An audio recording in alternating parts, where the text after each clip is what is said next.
Chapter 382. Brother Hai really liked Qin. Who wouldn't like such a beautiful and cute girl? Brother Hai felt that he should act more mature and domineering. His big hand grabbed Fang Yan's shoulder, making him look like he was full of aggression and control. He knew that some young girls liked this style. Of course, the most important thing was that he used the hand with the watch to grab Fang Yan's shoulder. This way, his Rolex gold watch could be more natural and gorgeous in front of the girl's eyes. If she had a little bit of knowledge and knew that his watch was indeed a gold watch worth more than 100,000 and not some street stall goods that only cost $12. He regretted that he put the Mercedes-Benz key in his pocket when he entered the door. If he held it in his hand, the effect would be better, but now it was inappropriate to take it out. This was a big mistake. He must pay special attention to it in the future. Don't you think I'm very domineering? Brother Hai asked. Fang Yan nodded and said, Domineering. Ha, Brother Hai laughed proudly and said, I'm not domineering, I'm just showing off my strength. The richer a man's financial foundation, the greater his influence in society, and the more weight his words carry. No matter how soft your voice is, others will find a way to hear you. Young man, you will understand in the future. Fang Yan nodded again and said, Indeed. Fang Yan felt that what Brother Hai said was very reasonable. If Brother Hai didn't have strength and still dared to show off like this, he would have already become Brother Hai Bien. Brother Hai looked at Qin sitting across from him and said to Fang Yan, Is it okay to add a seat next to you? No problem. Fang Yan still nodded. He didn't have any intention to refuse. He smiled and said, Sit down. Brother Hai proudly looked at his brothers, meaning to say, Do you see that? I'm so powerful and cool, no one dares to disobey me. His underlings were also very cooperative, sending their eyes full of admiration and expressions full of worship. So, Brother Hai happily pulled a chair and placed it next to Fang Yan. Which school are you from? Eating noodles in a small noodle restaurant at this hour, he should be from the Aviation Academy, right? The Aeronautical Academy was the closest to this place. Flight attendant class? It's not that I want to say this, but the job of a stewardess sounds glamorous, but it's actually very tiring. She's just a flight attendant.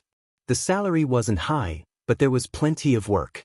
There are also some customers who are not well-mannered. They are very touchy and give me a headache. We're not from the Aviation Academy, Fang Yan said with a smile. He stood up and was ready to send Qin back.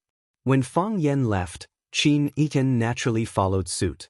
The smile on Brother Hai's face froze. He sat down to have a good talk with Qin. Just as he sat down, the other party stood up to leave. Wasn't this a slap to his fat face? Wait! Big Brother Hai shouted. Fang Yan stopped and looked at Brother Hai. What's the matter? Brother Hai opened his mouth to speak, but he didn't know how to answer this question. What could he say? You guys leaving just like that makes me lose face? The corner of his eyes glanced at the table, looked at Qin and said, Little girl, you dropped something. Dropped what? Business card, Brother Hai said with a smile. You forgot your business card. Qin smiled and said, Thank you. But I never accept business cards from others. The people she was willing to remember didn't need business cards at all.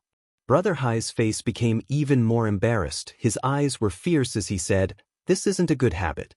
If someone gives you a business card, that means they think highly of you. If you don't accept business cards from others, that means you're looking down on them. I'm a good person, but my temper isn't very good. If I think someone is looking down on me, then I'll let them have a good look at me. At that time, I'll definitely remember it deeply. Qin thought for a moment, then said, Then just think of it as me looking down on you. Are you King looking to die? The lackeys were very conscious. Seeing their big brother being humiliated, they immediately jumped up and attacked. You little bitch, one look and I can tell you're a slut. You've already become a black fungus, haven't you? Brother Hai, why are we talking nonsense with her? Let's take her away for you to play with.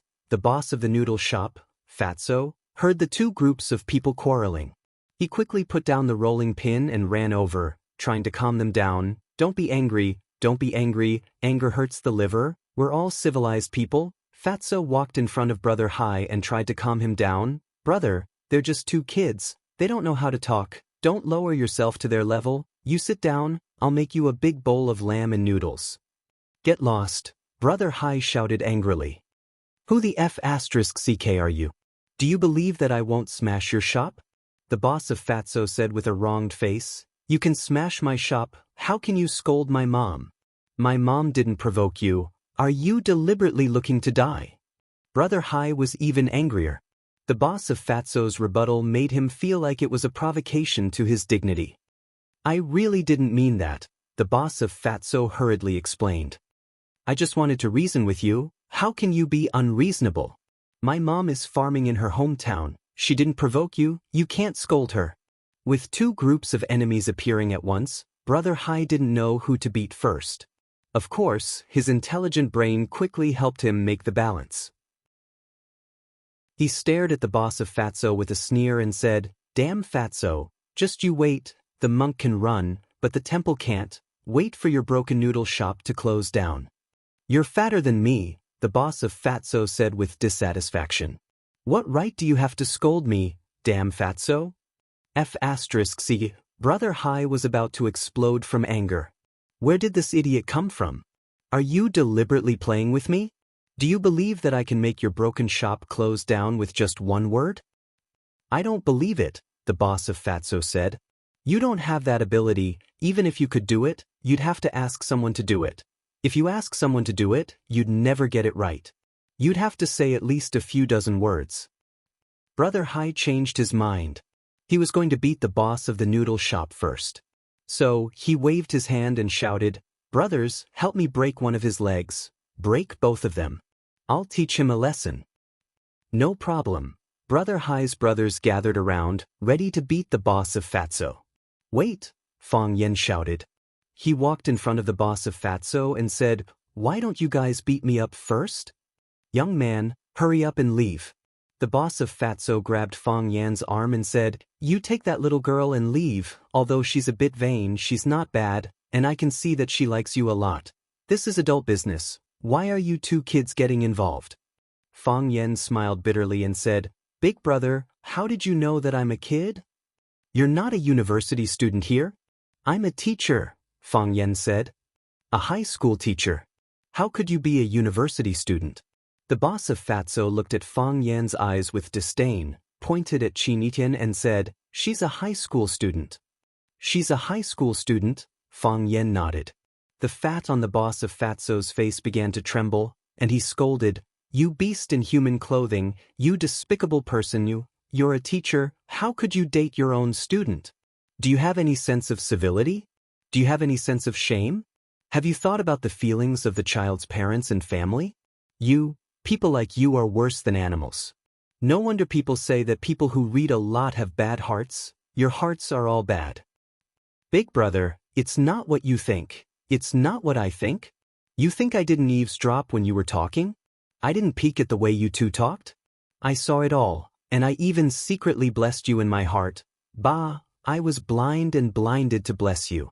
Brother Hai looked at Fang Yan, then looked at Xianxia, grinned, and said, Interesting. Really interesting.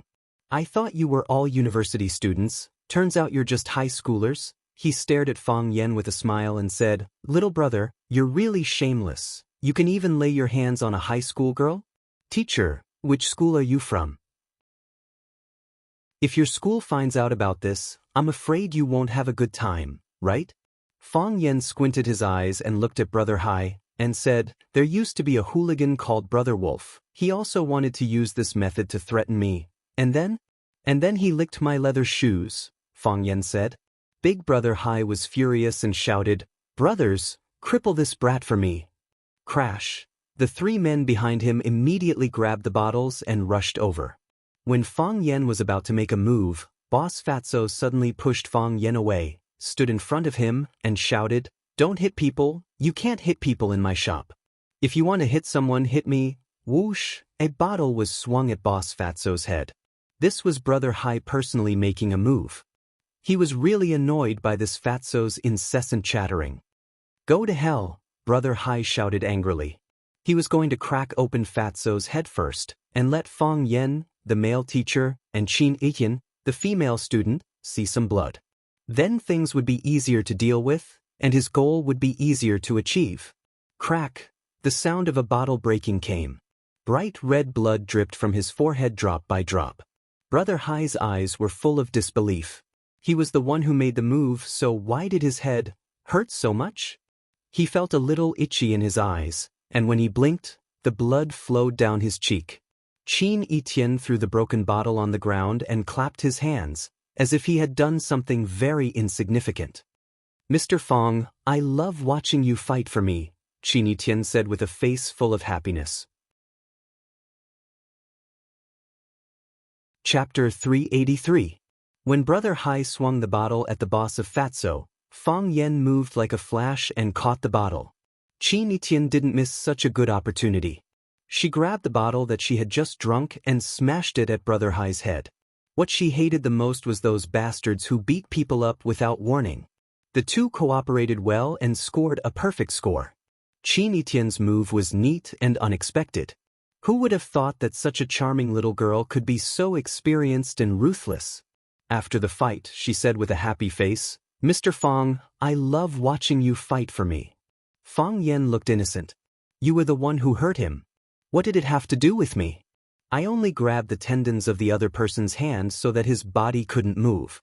Brother Hai's head was in a daze and his body was on the verge of collapsing. "Brothers, give me..." Before he could finish his words, he fell to the ground with a thud. His eyes were closed and he fainted. The fat boss stared at the scene in front of him with his eyes wide open. He had already mentally prepared himself for the worst. He thought that his head would definitely be split open, but why was the person who hit him lying on the ground with his head bleeding? "Damn, how dare you bully our Brother Hai?" A man with a buzz cut grabbed the bottle in his hand and rushed at Fong Yen. Fong Yen felt even more wronged.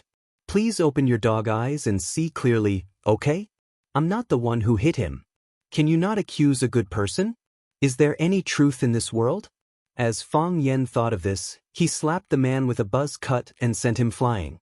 Another man followed closely behind. Seeing that Fong Yen slapped his companion away, he wanted to turn around and escape.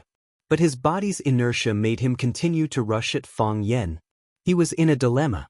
Fong Yen didn't want to make things difficult for him. He suddenly lifted his leg and kicked the man's body into the air. He flew toward the glass door of the noodle house. "My door!" the fatso boss shouted. Fong Yen used the Fong Plum Blossom steps, crossed his legs, and pounced towards the man's body. He reached out and grabbed the man's collar. Just as the man's body was about to hit the glass door, Fong Yen forcefully pulled him back. The man's heart was racing, and he was panting. He looked at Fong Yen gratefully and said, "Thank you." Bang! Qin Yin smashed the bottle on his head and said with a smile, "You're welcome." "How did you knock him down?"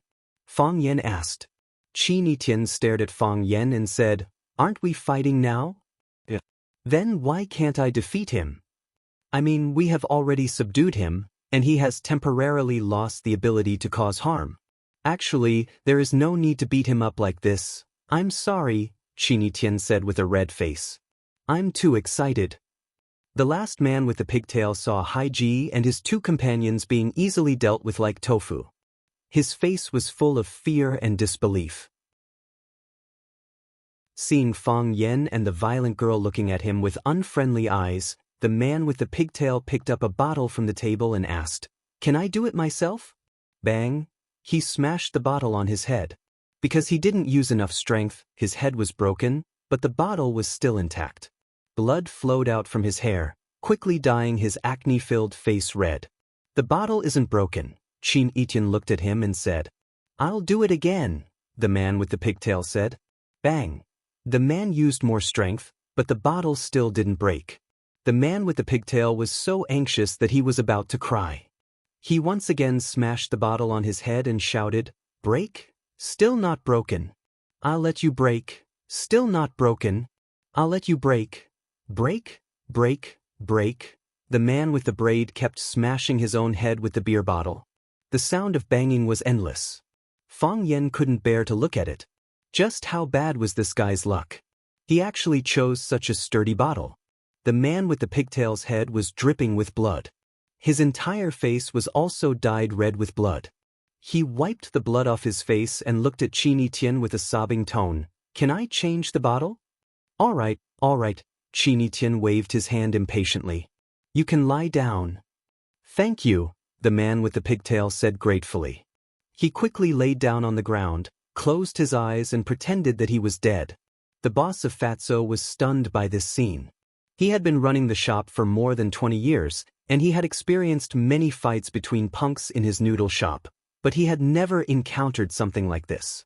Bullying could actually be done in a different way? Fang Yan walked in front of the boss of Fatso and asked, Are you okay? I'm fine, the boss of Fatso shook his head. It's good that you're fine, Fang Yan said with a smile. Thank you for your noodle. Also, you forgot to collect the money for the wine just now. I saw that the two of you were chatting happily and you were talking about your childhood. When I was young, I also liked a girl in our village. I went out to open a noodle shop to earn money, planning to return to the village to marry her when I had enough money, but when I returned, she was already married and had a baby. I didn't mean anything else. I just wanted to give you two a few bottles of wine, the boss of Fatso said with a nostalgic expression. Just think of it as a memory for myself, Qinitian said. I'll accept the wine, Qinitian said. Please accept my gift as well. No need to be so polite. What do you want to give me? The boss of Fatso asked. Someone will come to see you tomorrow.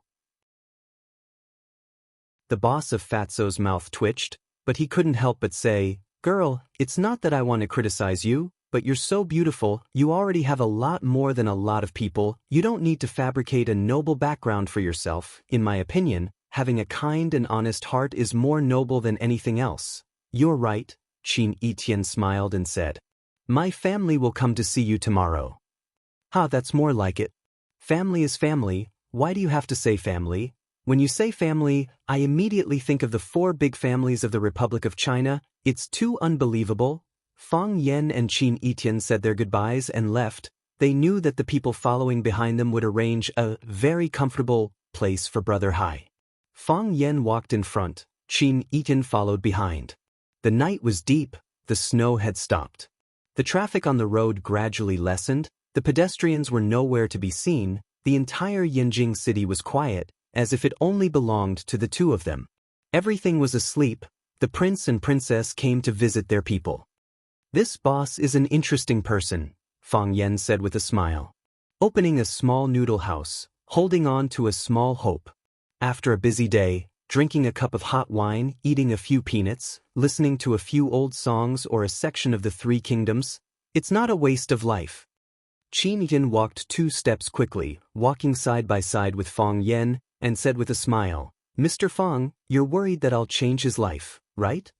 It doesn't have to be rich, sometimes a little happiness is also happiness, right? Fang Yan said with a smile. I know, Qinitian said. In a situation where the enemy is strong and we are weak, he's still willing to stand in front of us. It proves that this person is righteous. After knowing your identity as a teacher, he obviously doesn't like you, but he still doesn't want others to hurt you. It proves that this person is responsible. Such a good person should have a good karma worthy of them. Besides, we drank the wine he gave for free, so we naturally have to give him a gift. Worried that this would make Fang Yan unhappy, Qinitian patiently explained and said, If he's willing to keep this peace, he can refuse my kindness. But, if he's willing to accept, I'm also happy to give him a better platform and opportunity. What do you think of this? Fang Yan smiled bitterly and said, Do you know that you can change someone's life with one word? No, it's us, Qinitian said happily. It's us who change someone's life together. Mr. Fang, do we have a fight together today? Sort of, Fang Yan nodded and said. That's really nice. Qinitian's eyebrows bloomed and said with a smile. Fang Yan was very helpless. What's there to be excited about? He used to fight with his friends. And he was often beaten by Yi Rou. Qinitian seemed to see through Fang Yan's thoughts and said, This is indeed a trivial matter for you, but for me, it's my first fight with someone. The first time I met you, the first time I folded a paper airplane, the first time I smashed someone's head with a wine bottle. You see, a lot of things happened because of you. Of course, every time I experience it, it enriches my memory. You're not prone to violence, are you? Fang Yan said with a smile. Even if I am, I don't have a chance to do anything, Qin Tian said with a sigh. Indeed, if the young lady of the Qin family was not satisfied with a person, she was afraid that before she could do anything, all the hidden dangers would have been solved by someone else. She was noble, elegant, and polite. How could she be a fierce girl who smashed someone's head with a wine bottle? When she was very young, the family's housekeeper taught her to maintain etiquette when there were outsiders. Therefore, she could only be so unscrupulous in front of Fang Yan. Qin Tian ran in front of Fang Yan, walked backward, and looked into Fang Yan's eyes with shining eyes. Fang Yan, do you still remember what I said to you before you left? Which one? I said that I would repay you, Qin Tian said. I also said that I don't need it. I will be very angry when I see someone bullying you. If anyone hurts you, I'll skin him alive. Qin Tian's figure was delicate and her eyes were soft, but her tone was extremely fierce and firm. I don't want the wind to hurt your eyes. I don't want the snow to fall on your shoulders. I don't want anyone to touch a hair of yours. No one. I wanted to repay you before, but now I want to protect you.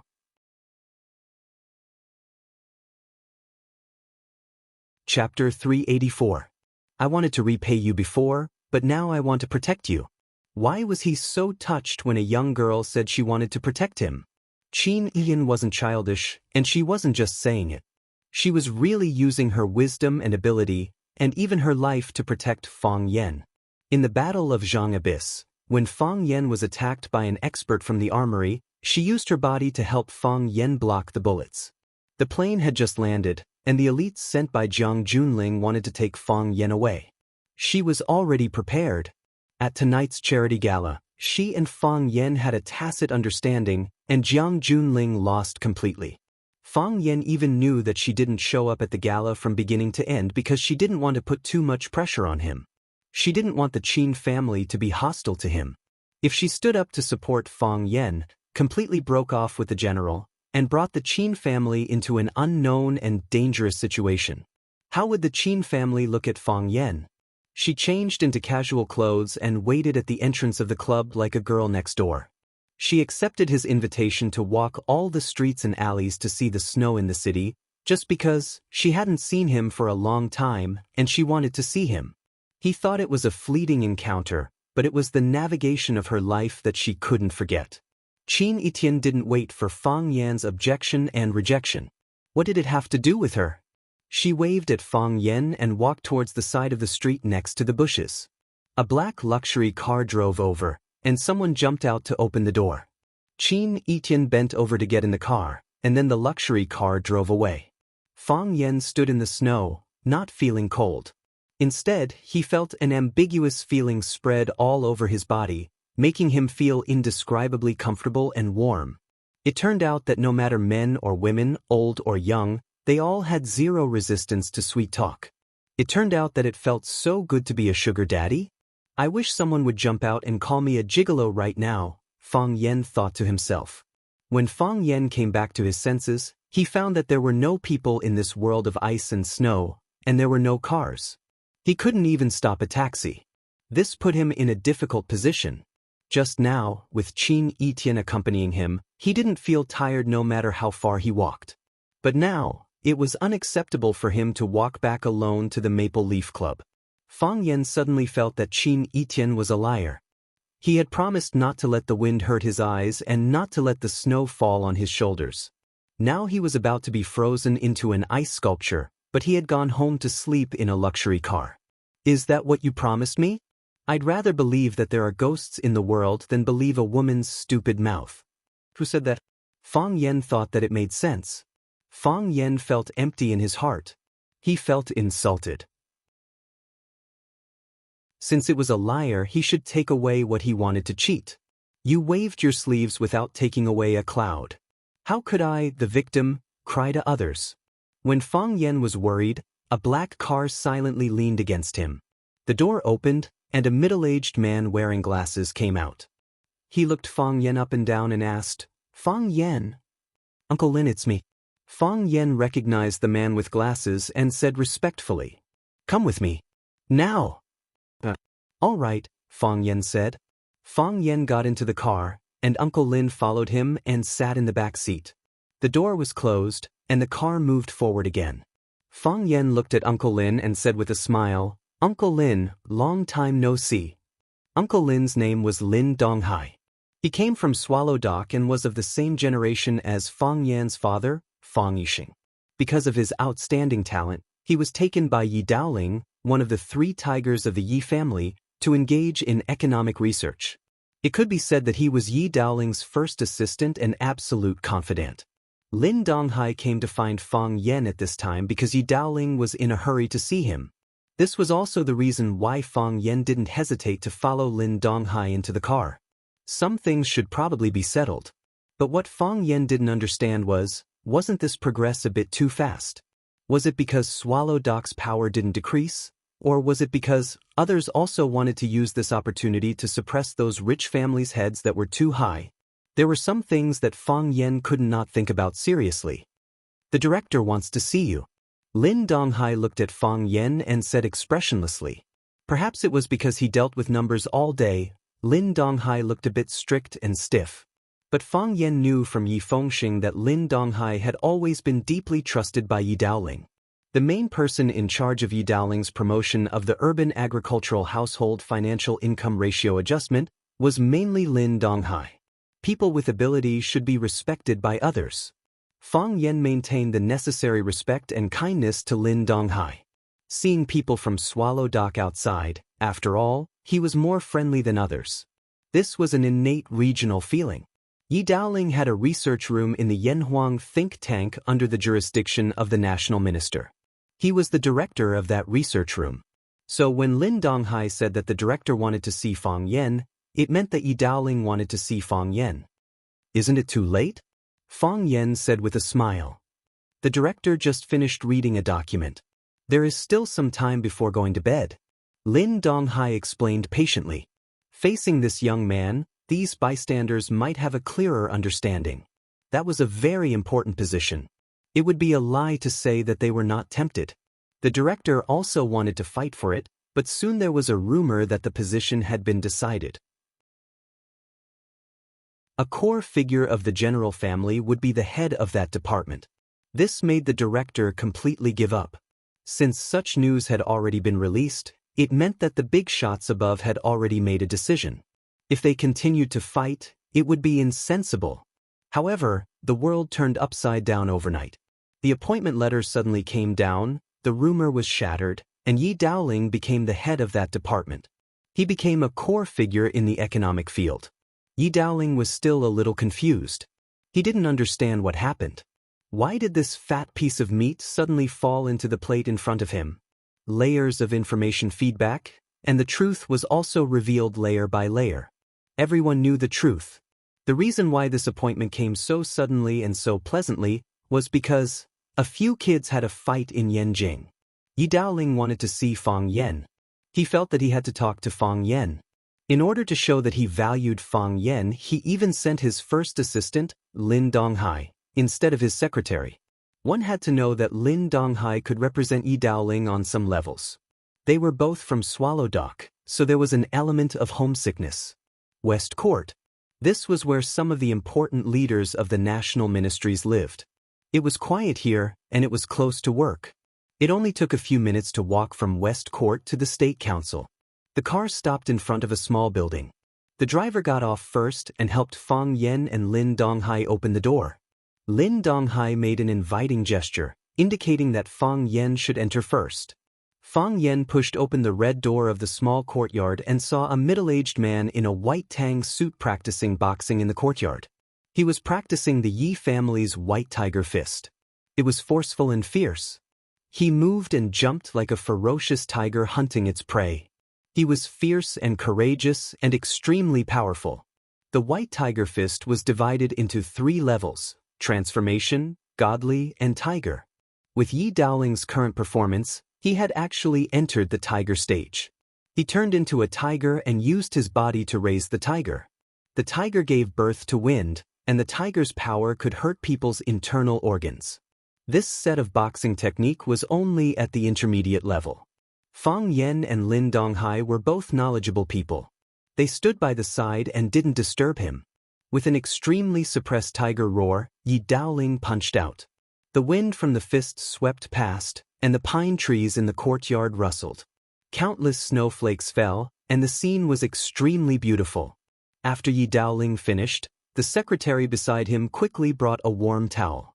Yi Daoling took the towel and wiped the sweat from his forehead. He threw the towel into the secretary's hands and strode in front of Fang Yen, sizing him up with sharp eyes. "Third uncle." Fang Yen respectfully greeted Yi Daoling. He and Yi Fengsheng called each other brothers, so he naturally had to call Yi Daoling the same way Yi Fengsheng called him. Fang Yen. Yi Daoling's face was long and narrow, and his eyebrows were thick. His facial features were tight and angular, making his appearance look extremely aggressive. The Yi family was proud and good-looking. Everyone used the word peacock to describe the Yi family. Of course, Yi Fengsheng was an exception. Yi Daoling had the typical face of the Yi family. He wore a white tang suit, and he gave off a carefree and unrestrained feeling. If one didn't know his identity, no one would think that he would be in a high position at such a young age. Many people think that I got lucky. Don't you think so too? Yi Daoling looked at Fang Yen and asked with a serious expression. Fang Yan's mind turned, and he quickly analyzed the meaning of Yi Daoling's words. First, he must have gotten some kind of benefit, or else no one would think that he got lucky. Second, because he got this benefit, he was pushed to the teeth of the storm, and he even encountered the hostility of some forces. Fang Yen said with a smile, "Third uncle, in the eyes of those without abilities, everyone's success depends on luck. Because if it's about ability, it happens to be the part that they lack." Fang Yan's answer obviously didn't satisfy Yi Daoling. His face was still cold as he said, "Not only them, even I think so. Although your flattery is natural and smooth, believe me, there are many people who are more skilled than you.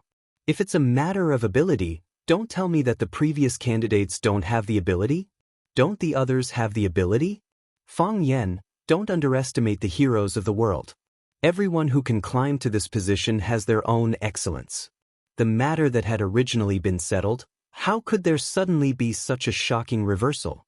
This kind of thing can't tolerate a single mistake, and no one dares to be sloppy in the appointment of personnel." Fang Yen didn't know how to respond. What does this old man want to say? Don't tell me that you still want to beat me up after I helped you out? I won't agree, and Qin Etian won't agree either. I will call Qin Etian. So, I really got lucky. Yi Daoling grinned and said.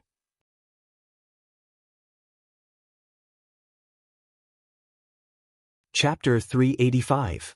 Fang Yen had come into contact with many people from the Yi family. They were beautiful, arrogant, and serious. Apart from Yi Fengsheng, everyone else was upright and square. His impression of Yi Daoling was very vague because when he was young, Yi Daoling was already working outside.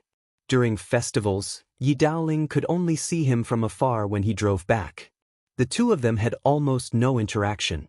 He looked very mature and steady, but he didn't expect Yi Daoling to have such a teasing side. Just a moment ago, he had a serious expression on his face that made people feel pressured. Suddenly, he grinned and looked very proud. This was really cute. Yi Daoling was known as the most bad-tempered person in the Yi family. However, such a bad-tempered person was able to mix well in front of the Prime Minister. Naturally, he couldn't be judged by common sense. Fang Yen remembered the words, "Don't underestimate the heroes of the world." You said I got lucky? So what if I'm just a lucky bastard? Some people want to pick up shit but don't have the luck, Yi Daoling said casually. Lin Donghai frowned slightly. He knew that the walls had ears. Some words should be kept in the heart and not spoken out. However, he knew Yi Daoling's character. He dared to smash the table and cup in front of the Prime Minister. His persuasion was useless. You dare to think and speak. Third uncle is a real person. Fang Yen smoothly flattered him. He really wasn't convinced. Did someone really want to flatter him? You're a slippery kid. Yi Daoling walked over and put his arm around Fang Yan's shoulder and said, "Let's go in and have some tea. Let's have a good chat between uncle and nephew. I want to hear how you did it." The house was a classical structure with a lot of primary colored wood. The atmosphere in the tea room was very intimate. Fang Yan and Yi Daoling sat on the mahogany chairs with blankets. The secretary brought over the brewed tea. Yi Daoling waved his hand and said to the secretary, "Take it out. I don't want to drink this kind of crude tea today. No matter if it's a man or a woman from our swallow dock, all of us are good at the tea ceremony." He pointed to the tea-making tools in front of him and said to Fang Yan, "You've called me third uncle for so many years, but I've never drunk a bowl of tea you made. Come, I'll give you a chance today." Fang Yan smiled bitterly. He had no choice but to take the tea set and get busy. Fang Yan moved skillfully and quickly brought a cup of brewed black tea to Yi Daoling. Yi Daoling looked at the color of the soup and brought it to his nose to smell the fragrance. He said with emotion, "It's really not easy to drink a cup of good tea outside." Yi Daoling was in a high position. What kind of good tea could he not drink? However, if one wanted to drink good tea like the one from Swallow Dock, it would not be an easy task. It had nothing to do with the tea leaves, but with the person who made the tea. Perhaps Yi Daoling's assistant's ability was outstanding, but things like the way of tea depended on one's cultivation and one's talent. Not a single one could be omitted. If third uncle wants to drink tea, he often goes back to Swallow Dock. Fang Yan said with a smile. Every household in Swallow Dock is good at brewing tea. Not only good tea, but also good wine. Zhang Mazi's Shadozi, sister-in-law Li's plum wine, and Li Xiaoyan's father's 3-day drunk. They are all excellent wines. Different types of wine have different tastes. Coupled with different moods, it can make people intoxicated. Especially in such weather, isn't it better to lie in the snow and drink a mouthful of strong wine better than anything? Yi Daoling laughed and pointed at Fang Yan.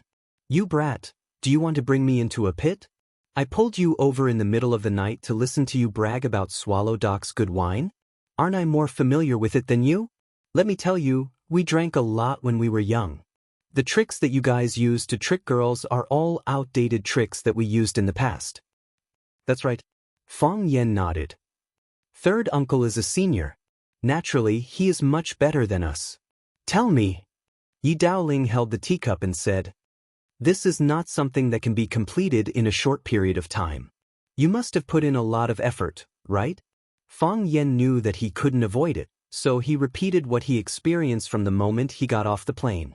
Of course, he only picked the important parts and said what could be said. As for the reason for the conflict, 99.9% of the responsibility was on Jiang Junling. He was a loser who couldn't bear the oppression and humiliation and had to resist. After listening to Fang Yan's narration, Yi Daoling pondered for a long time. He stared at Fang Yan and said, "Many people think that Jiang Junling lost because he underestimated his opponent. In fact, he lost because of his ability. You are talented, but they don't want to believe it." "Third uncle, I just made a bet with him," Fang Yan said with a smile. "I can afford to lose, but he can't. Not everyone has the courage to go on the card table, and it's such an unfair opponent," Yi Daoling said in a deep voice. "To tell you the truth, I also wanted to gamble like you before. Maybe I had too many scruples, or maybe I didn't have enough courage. It was best to leave it unsettled and delay it until now. I didn't expect to be pushed by you young juniors this time. Third uncle was ready to go. If we didn't have enough power before, we wouldn't have been able to push it." Yi Daoling looked at Fang Yan with a smile and said, "How does it feel to be famous in Yanjing City?" "Famous in Yanjing City? Why? Do you think it's just a child's game?" Yi Daoling smiled warmly. "If it's just your child's fight, the heat will disappear after 2 days of discussion." However, there was a position appointment later, and more people paid attention to it. It's not an exaggeration to say that you are famous in the capital now. To be honest, I really don't want to be famous," Fang Yan said. "However, I'm not afraid even if I become famous. Anyway, I'll hide in Huaqing after the new year. People can say whatever they want, think whatever they want. You're quite cunning." Yi Daoling pointed at Fang Yan and said, "However, this time is different from the past. You pushed me, which is equivalent to slashing the Jiang family. I'm afraid the Jiang family won't let it go easily, right? I'll deal with it when it comes." Fang Yan said. If I don't slash them, they won't make it easy for me. Since it's like this, then I'll make them feel uncomfortable. I like fairness. Yi Daoling's gaze seriously examined Fang Yan again. He wanted to see if this young man was bluffing or was truly brave. He was very satisfied with the result. The Fang family has a successor, Yi Daoling praised. This time, it's not just your contribution alone. You know this better than me. You guys jumped out and played such a trick. Didn't you just want to force the emperor to abdicate? The Jiang family retreated. It proves that I succeeded in forcing the emperor to abdicate, right? Fang Yan said with a smile. He really wasn't clear about the subsequent events. After he came out of the clubhouse, he met Qin Etian, who was waiting at the door. The two walked along the way. There was no phone call from the house. Of course, his phone was long gone. At that time, when his clothes exploded, he only cared about his crotch. How could he care about other things? He didn't know if Feng Sheng and the others helped him tidy up properly. Did they peek at his phone after tidying up? It's really worrying. Mr. used the red phone. There's a sentence that was very important.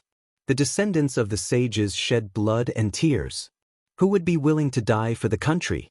Yi Daoling said emotionally, no matter what Mr. thinks in his heart, at least he stood up at the crucial moment, and this statement is very powerful. Mr. is the soul of Swallow Dock. Fang Yan said. With him here, he won't let us children be bullied. Yes. Swallow Dock has its mission. Mr. has Mr.'s mission.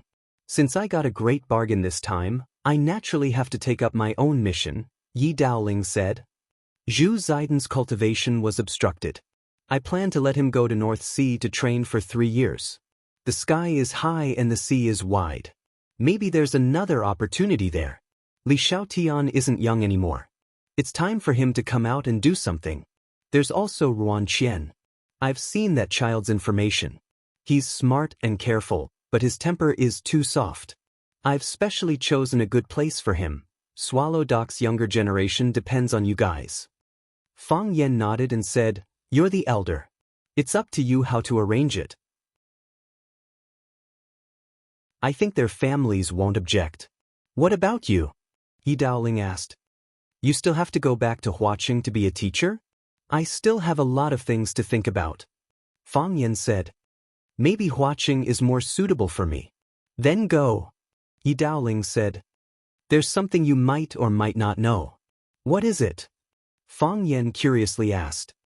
Your grandpa once came to our Yi family to propose marriage.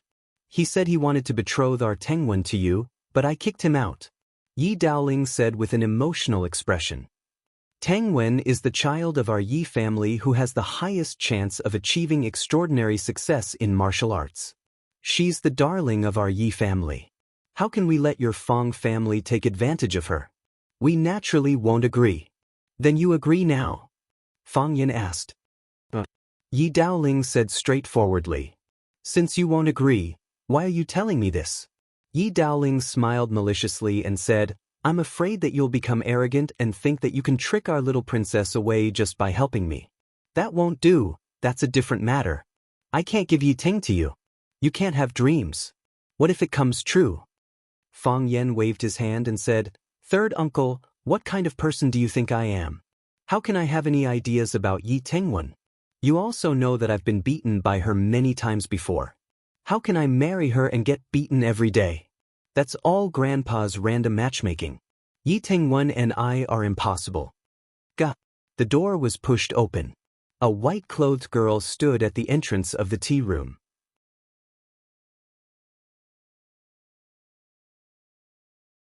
Chapter 386. White clothes, short hair, cold and aloof. Like a plum blossom in the snow, like an unsheathed sword. Her facial features looked extremely familiar. It was the Yi Rou that Fang Yan mentioned just now. Fang Yan didn't expect to see Yi Rou at this time and place. He couldn't help but grin. As he smiled, the smile on his face froze into a thick layer of frost. He thought of what he said just now. Although most of what he said was the truth, Yi Rou did beat him a lot in the past. Who likes to hear the truth these days? Does Fatso like to hear others say he's fat? Does a poor person like to hear others say he's poor? Does a writer like to hear others say he's pretentious? He doesn't like any of them. Fang Yan blinked his eyes and looked at Yi Rou standing at the door with a face full of amazement. He pretended to be confused and asked, "Third uncle, is this your daughter? When I was young, I heard people say that only the Yi family in Swallow Dock looks the most beautiful. Even now, people still use the word peacock to describe the Yi family. One is that you are arrogant, and the other is that you are beautiful. Although this lady isn't as beautiful as her sister, Yi Rou, and her temperament may be slightly inferior, it's best to use a poem to describe her. Her charming eyes shyly close and her red lips open in a smile. The wind sweeps the grape belt, the sunlight pomegranate skirt. Hibiscus out of clear water, nature goes to carve. Looking back and smiling, all the beauties of Swallow Dock lose their color." Fang Yan looked at Yi Daoling with a face full of sincerity and said, "Third uncle, Yi Rou is a rare genius of the Yi family in 100 years. She's also the leader of the younger generation of our Swallow Dock. It's not an exaggeration to describe her as the family's treasure or the country's treasure. I naturally don't deserve such a girl. I don't even deserve to carry her shoes. I know this very well. But this girl, I fell in love at first sight. My heart is also beating like crazy. Third uncle, if you don't believe me, you can touch me. You can see it even without touching. Don't you think my face is a bit flushed right now? Third uncle, please help me fulfill my wish and give me this girl's name and phone number." Fang Yan. Yi Rou interrupted Fang Yan. Fang Yan widened his eyes at Yi Rou and said, "Girl, you know me?" Yi Rou stood at the door and expressionlessly looked at Fang Yan and said, "Didn't you always want to know the power of the Dao querying realm? I only told your sister, Yi Rou. I happen to have a little time now. I have of time. Of the road, of king of yen of Yi of Clang clang clang. The teapot and teacups on the table were swept up by the wind and smashed towards the wall in the distance. Lu Daoling's heart was bleeding. This was the eye of the rain that he got from Jingda Kiln. He was only willing to let people use it to entertain important guests. What was wrong with him today? Why did he take it out to entertain Fang Yan? It wasn't like he didn't know that this pair of enemies would fight whenever they met. Kacha kacha. The porcelain hit the wall and shattered, and the thin porcelain bowl turned into pieces. The wind was strong, and Fang Yan's hair and clothes were blown away. The wind and waves were like knives. The air in front was emptied, and the energy coming from behind was Yi Gentle's real killer move. Fang Yan didn't take it head-on. He slapped the mahogany seat beneath him with both hands and flew through the window towards the courtyard. Yi Rou struck out with her palm again. Instead of falling, she rose up and rushed out of the courtyard.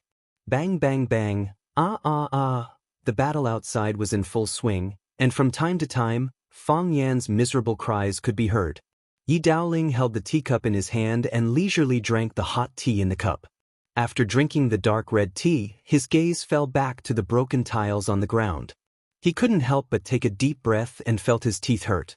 A good horse with a good saddle, a good teapot with a good cup. Yi Daoling sighed softly. The teapot is broken, and this is the only surviving teacup. It's an awkward situation. What a pity. 10 minutes later, the sound of fighting outside stopped. Yi Daoling got up and walked into the courtyard. Yi Rou was nowhere to be seen, and only Fang Yan was lying miserably in the snow. Yi Daoling squatted in front of Fang Yan and asked with a smile, "I heard that your heart of Tai Chi broke through again. What level are you at now?" The heart of Tai Chi is a new thing. No one has gone through it and you have to figure it out yourself. Logically speaking, you shouldn't have been beaten so badly by Rou, right? If the one lying here was Yi Rou, what would you do? Fang Yan asked. This question is really awkward. I would probably get the guards to drag you out and shoot you. Yi Daoling said lightly. This place was heavily guarded, and every small building was guarded by guards. Yi Daoling's words were honest. Then how do you still have the nerve to ask me why I lost so badly? Fang Yan roared. This is your Yi family's territory. Can I beat her up? It's not a big deal for a man to be beaten up by a woman. Yi Daoling said. Besides, Not everyone is qualified to be beaten up by Ro Ro. I watched her grow up, and I've never seen her beat anyone up like this. You are indeed luckier than others. Fang Yan looked at Yi Daoling with a bitter mouth and said, "Third uncle, why are you doing this?" "What do you mean?" Yi Daoling looked innocent. "We were chatting and casually asked a few questions about your feelings. Is there some unspeakable secret?" "You tricked me," Fang Yan said. Yi Daoling chuckled and said, "I learned from you. Your Yin family's kids' methods are much darker than mine. I represent justice. Okay, I'm better at this kind of official article than you." Yi Daoling interrupted Fang Yan's words and said, "Justice represents living, evil is only because you are already dead." Fang Yan felt that these people really understood the essence of this world better than him. Yi Daoling patted Fang Yan's shoulder and said, "It's late, go back to sleep." "I think I'm injured. Can I rest here for the night?" Fang Yan asked. "You don't have to specially prepare a room for me. Just let me and Yi Ro stay in the same room," Fang Yan said. "Don't treat me as a guest. Yi Ro can give me the bed. She can sleep on the floor. Donghai, see the guest out." Third uncle, Yi Daoling was too lazy to pay attention to this guy and returned to the living room. Lin Donghai stood next to Fang Yan and looked at Fang Yan, who was lying in the snow and refused to get up. He said, "Fang Yan, I'll send you back. I'm asleep." Fang Yan closed his eyes and said. As soon as he finished speaking, there was a loud snore. Lin Donghai looked into the room. Yi Daoling was so angry that he almost dropped the only teacup in his hand. He pointed at Fang Yan in the snow and said, "This guy, he is the best spouse you chose for yourself? Does he look like a young hero at all? Does he look like a Tai Chi Grandmaster? He is simply a scoundrel," Yi Ro said lightly. She had a clearer understanding of Fang Yan than anyone else. Or rather, she had a clearer understanding of him than everyone else. Some people said that he watched Fang Yan grow up. Only Yi Ro was qualified to say that she beat him up. Yi Daoling looked at Yi Ro in surprise and said, "When that old fox, Fang Yan, went to the Yi family to challenge them, I knew he was up to no good. But his words were too harsh. You guys were tricked into accepting the challenge, and I didn't say much. A challenge is a challenge. Who has the Yi family been afraid of? But what I don't understand is that one challenge is enough. Winning once is equivalent to winning for a lifetime. Why do you keep being tricked year after year and constantly accept their challenges? After that, I heard that you left watching for this kid. I also know the details of you challenging the Thousand Leaves military department for him. You convinced the elder ancestor to allow him to go in and count. In these few years, has the elder ancestor seen any other child? Only a few elders of the older generation would meet and chat for a long time during the New Year and other festivals. Later, you accepted his invitation and were brought around by that kid all over Swallow Dock. The family had no choice but to take a stance on your matter. I went back a few days ago to visit the old ancestor and also to discuss your matter with your father and second uncle. The old ancestor said that she wouldn't get involved in your matter. Even if she didn't get involved, your father and second uncle and I still had to get involved. My attitude is still the same as before. I don't agree with the two of you being together. Ro, your personality is light and your thinking is simple. You are wholeheartedly pursuing the martial Dao, and we also hope that you can shine on this Dao. If you can enter the Dao-seeking realm, or go a step further and enter the legendary Heavenly Dao realm, it will naturally be of great help to our Yi family. We all have selfish motives for this. Another reason to object is that we feel that Fang Yan isn't suitable for you. Although I call him a scoundrel, this kid is enlightened at a young age. His heart of Taiji has broken through twice and his strength isn't below yours. This time, he plotted in secret and forced the abdication of the Maple Leaf Society. Not only, sir, how many people in our Swallow Dock have been played by him? He's the type of person who can control clouds and rain with a flip of his hand. But it's because he's too smart, too full of ideas and too ambitious that we feel that you can't be with him.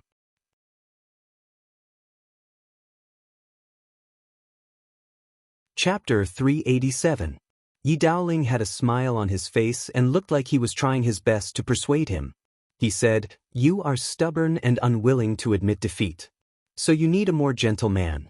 He can take care of you, assist you, and protect you with peace of mind. What you need is not a storm, but a gentle breeze and drizzle. Not a stormy sea, just a sunny day." Everything in the world pays attention to the complementarity of yin and yang. Emotions are the same. Your temperament is too rigid, so you can't find another more rigid one. Chopping cotton with a kitchen knife, the knife doesn't fall, but the cotton still falls. A rock colliding with a rock.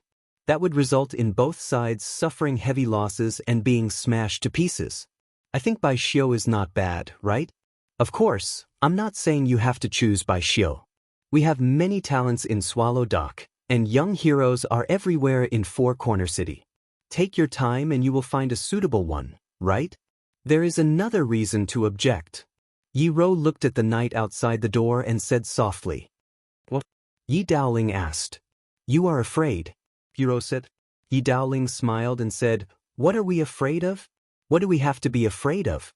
Fang Yan is not bad. His performance this time is amazing, but it's not enough for us to be afraid of him.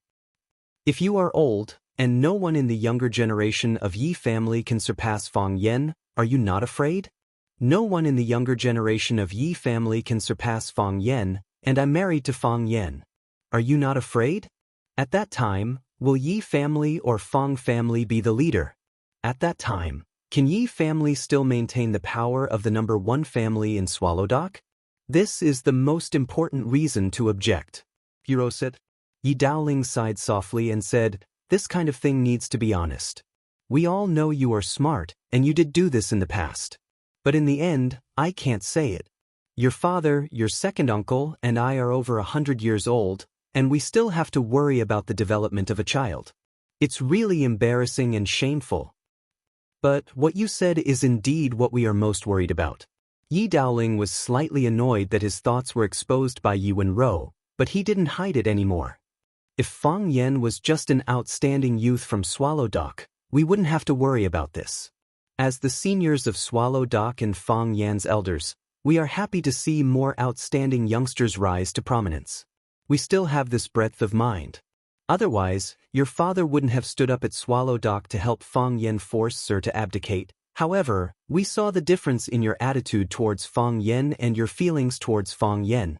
If Fang Yan becomes a member of the Yi family, or rather, you become a member of the Fang family, the Yi family and the Fang family will be even closer, even becoming relatives who will advance and retreat together.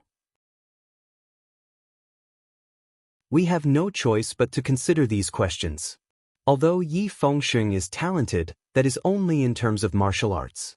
Yi Fengsheng and the others are smart, but they have never been outstanding in terms of martial arts. Yi Zixin and Yi Ziming are also good young people, but they are still lacking compared to Yi Fengsheng and Yi Fengsheng. Yi Xiaoye and Yi Xiaoyan are both children, and they look obedient and sensible. They might have a bright future. However, they are still too young. You are the most perceptive in our Yi family, and you are also well-versed in worldly affairs.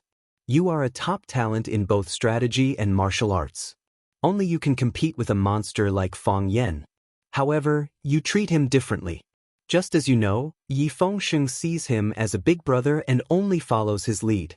If you marry into the Fang family, the two of you will help each other and cooperate with each other. At that time, will the Yi family still be able to maintain its position as the number one family in Swallow Dock? The relationship between the Yi family and the Fang family, will the Yi family lead the Fang family, or will the Yi family become the Fang family's vassal? Can't the elder ancestor see the hidden danger? However, the elder ancestor said that she won't get involved in this matter. She won't say anything, and she won't say anything. She can choose not to participate, but the elder ancestor is a woman after all. She can't bear to see her favorite child being wronged. However, us men of the Yi family, can we not get involved? Can we not stand up and oppose? Wenwan, protecting the Yi family is our responsibility. It's not convenient for your father to say it, and your second uncle doesn't want to say it, so let me be the bad guy. Yi Wenwan sighed softly and said, "You are worried that you can't protect it, worried that the owner of the Swallow Dock will change, so you came to restrict my freedom, Is this your way of protecting? Yi Daoling smiled and said, I know you look down on this cheating method, and I also know you think third uncle is despicable and shameless.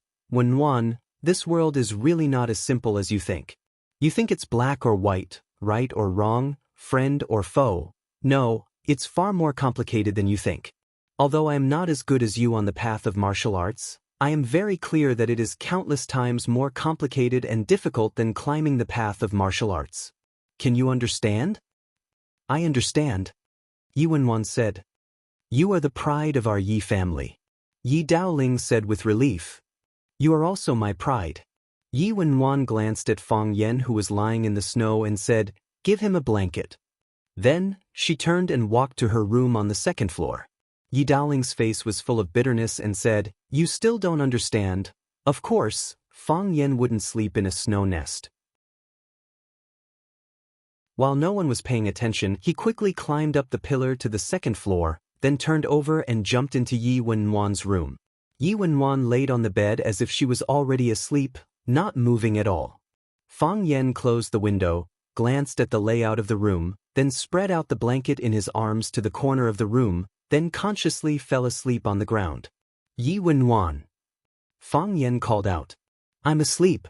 Yi Wenwan said. A smile appeared on Fang Yan's lips as he said, Good night. Yi Wenwan didn't reply, and Fang Yan didn't speak either. One was sleeping on the bed, and the other was lying on the ground. The two were so close that they could hear each other's breathing. However, the room was silent. At first, it was difficult for Fang Yan to fall asleep. It was the first time he lived in the same room with Yi Wenwan, so he was naturally excited. But when he heard Yi Wenwan's breathing becoming more and more stable, he knew that Yi Wenwan was really asleep. She wasn't worried at all that he would do anything to her. This made Fang Yan feel like he was a failure.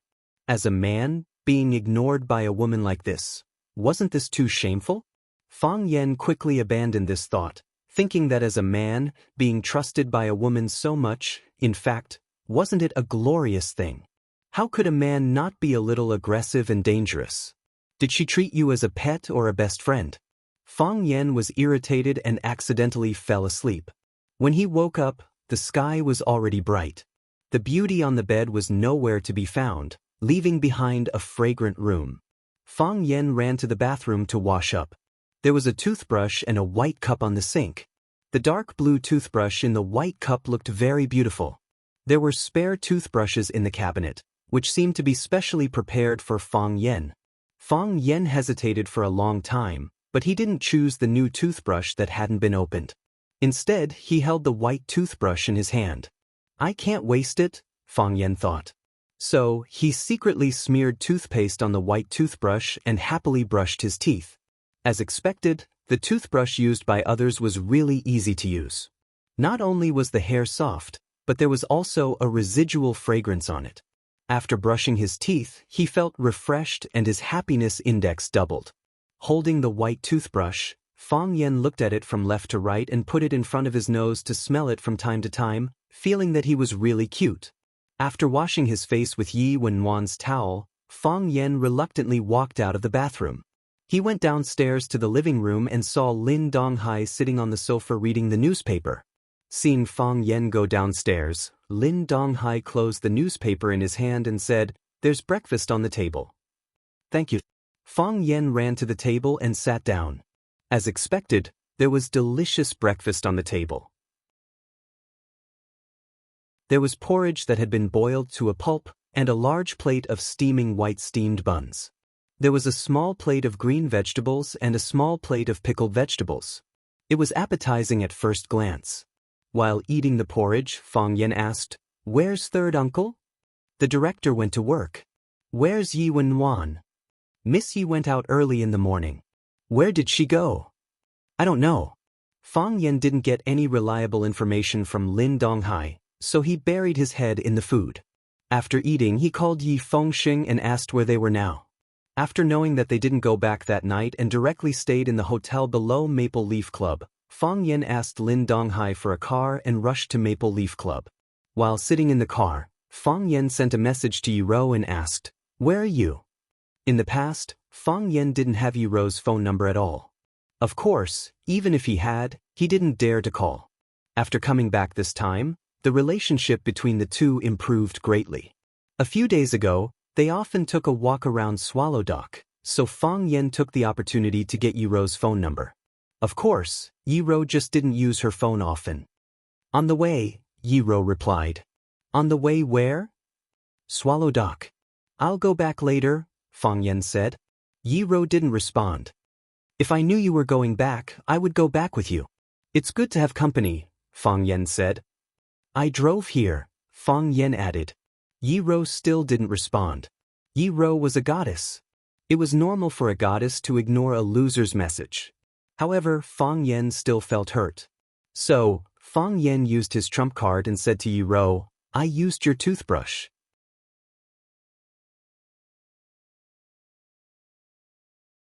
Chapter 388. Fang Yan waited for a long time, but he still didn't receive any response from Yirou. This was the phone Fang Yan asked Lin Donghai for, so that he could contact Yi Fengxing and the others. Even the SIM card was prepared by Lin Donghai. Fang Yan called the customer service number of the mobile company and found that there were still hundreds of yuan in the card. There shouldn't be a problem of not receiving information because of arrears. That was, Yirou was not willing to respond. Fang Yan felt very strange. According to Yirou's character, she shouldn't keep silent when encountering such a thing.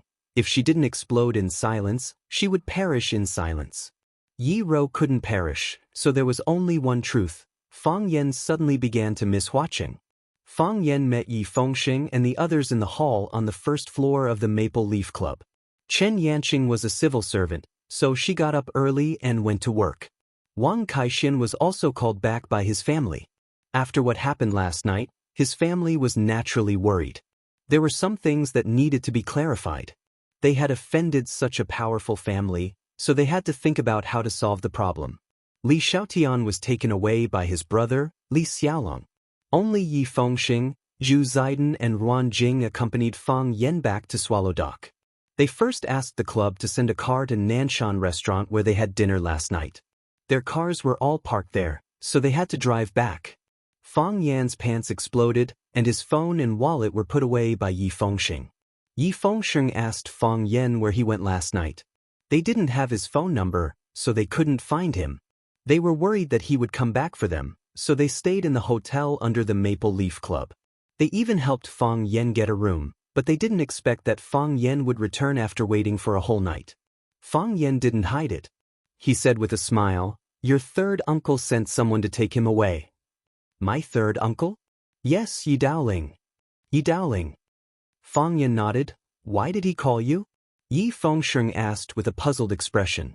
Then he instantly understood and smiled. I've received a call from my family. I really have to thank you for this. Third uncle probably didn't expect that this big pie would fall on his head, right?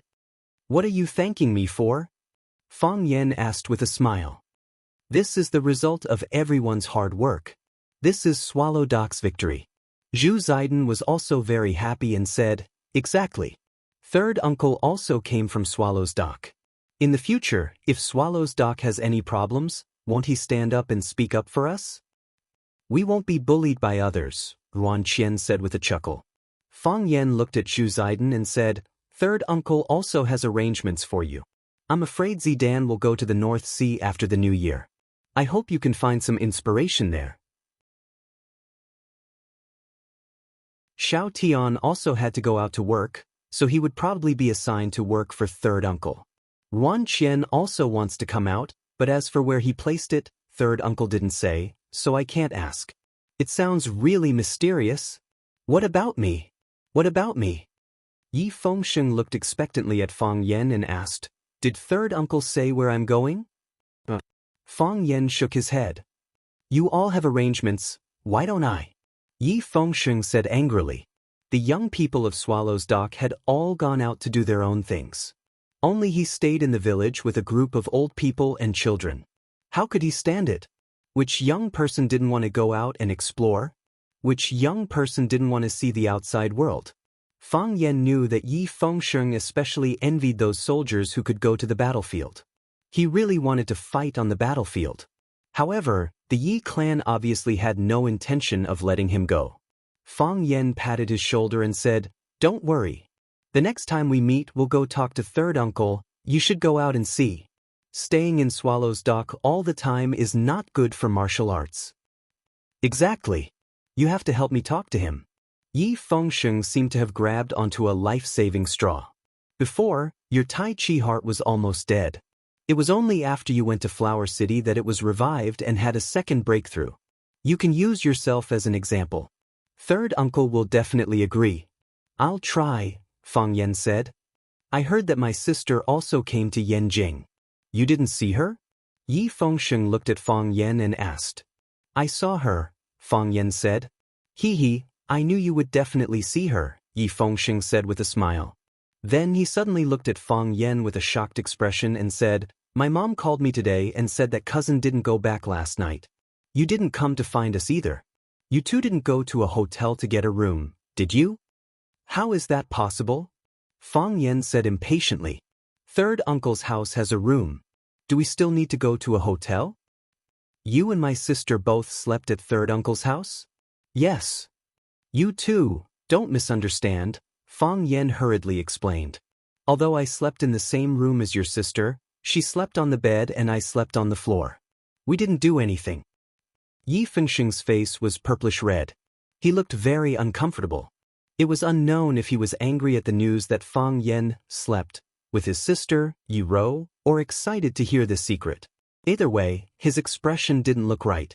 Even Zhu Ziden and Ruan Qian were shocked when they heard the news. They stared at Fang Yen with wide eyes and faces full of disbelief. "You really slept with Yi Rou?" "He said he didn't do anything," Ruan Qian said. "We slept in the same room and didn't do anything.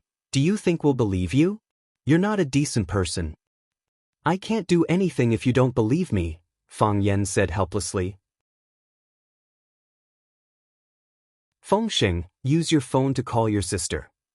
Yi Fengsheng obediently took out his phone and casually asked while searching for the number, "Why?" "She's at Swallow Dock, so I won't be going back for now." "Why?" "I used your sister's toothbrush to brush my teeth this morning. I told her, but she didn't react at all. I feel like something's wrong," Fang Yen said. Zhu Ziden sneered and said, "If I were you, I wouldn't go back either. I'll never return to Swallow Dock." Ruan Qian looked at Fang Yen with a face full of sympathy and said, "I'll immediately get someone to buy you a plane ticket back to Huaqing. You should hurry up and leave. Even if you used her toothbrush, there's no need to tell her. Aren't you digging your own grave?" Yi Fengsheng finally woke up from his state of shock and looked at Fang Yen and said, "My sister is a neat freak. When I was young, I carried her cat and she washed the cat several times. I used her toothbrush, not the other way around," Fang Yen explained. "I'm not a neat freak." When Fang Yen drove home, his mother, Lu Wan, quickly came up to him. She looked at Fang Yen worriedly and said, "Your grandpa wants to see you. He's asked a few times. He wants you to see him immediately when you come back." "Fang Yen, are you all right?" "Don't worry," Fang Yen smiled and said. "I'll be fine. Where's my dad?" "He went to Yanjing to attend a pen meeting," Lu Wan said. "Recently, he's been preparing for an art exhibition with a group of art friends, so he's been very busy these few days."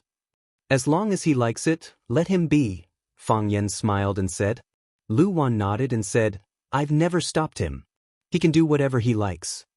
Fang Yen put his arm around his mother's shoulder and pushed her into the house, saying, "I'm going to talk to Grandpa."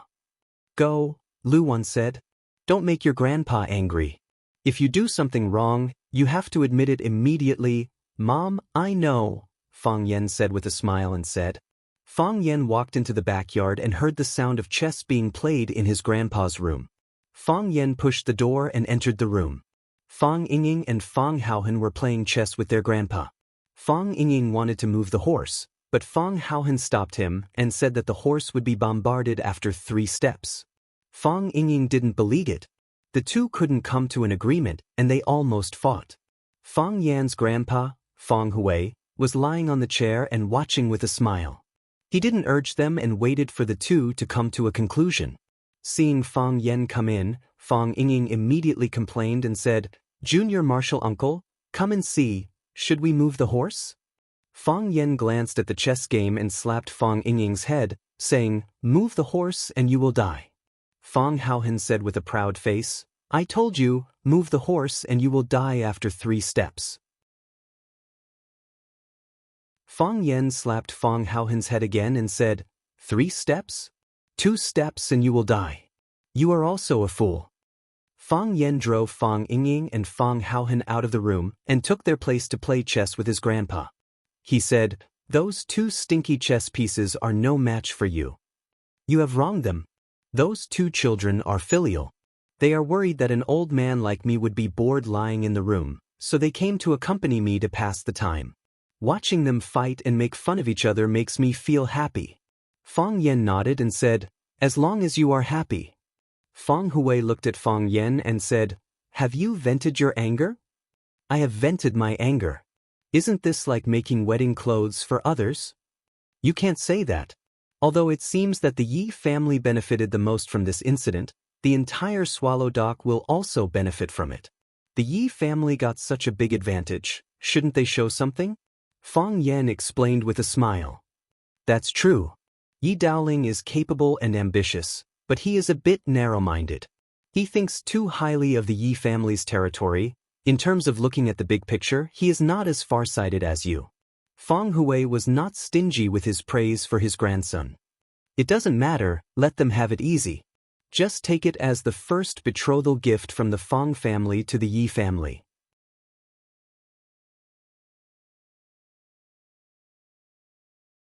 Chapter 389. The heavy snow stopped. The warm sunlight painted the white snow in the courtyard with a layer of gold. The smooth white snow sparkled in Fang Yan's eyes. He woke up without illness or pain. It was another beautiful day.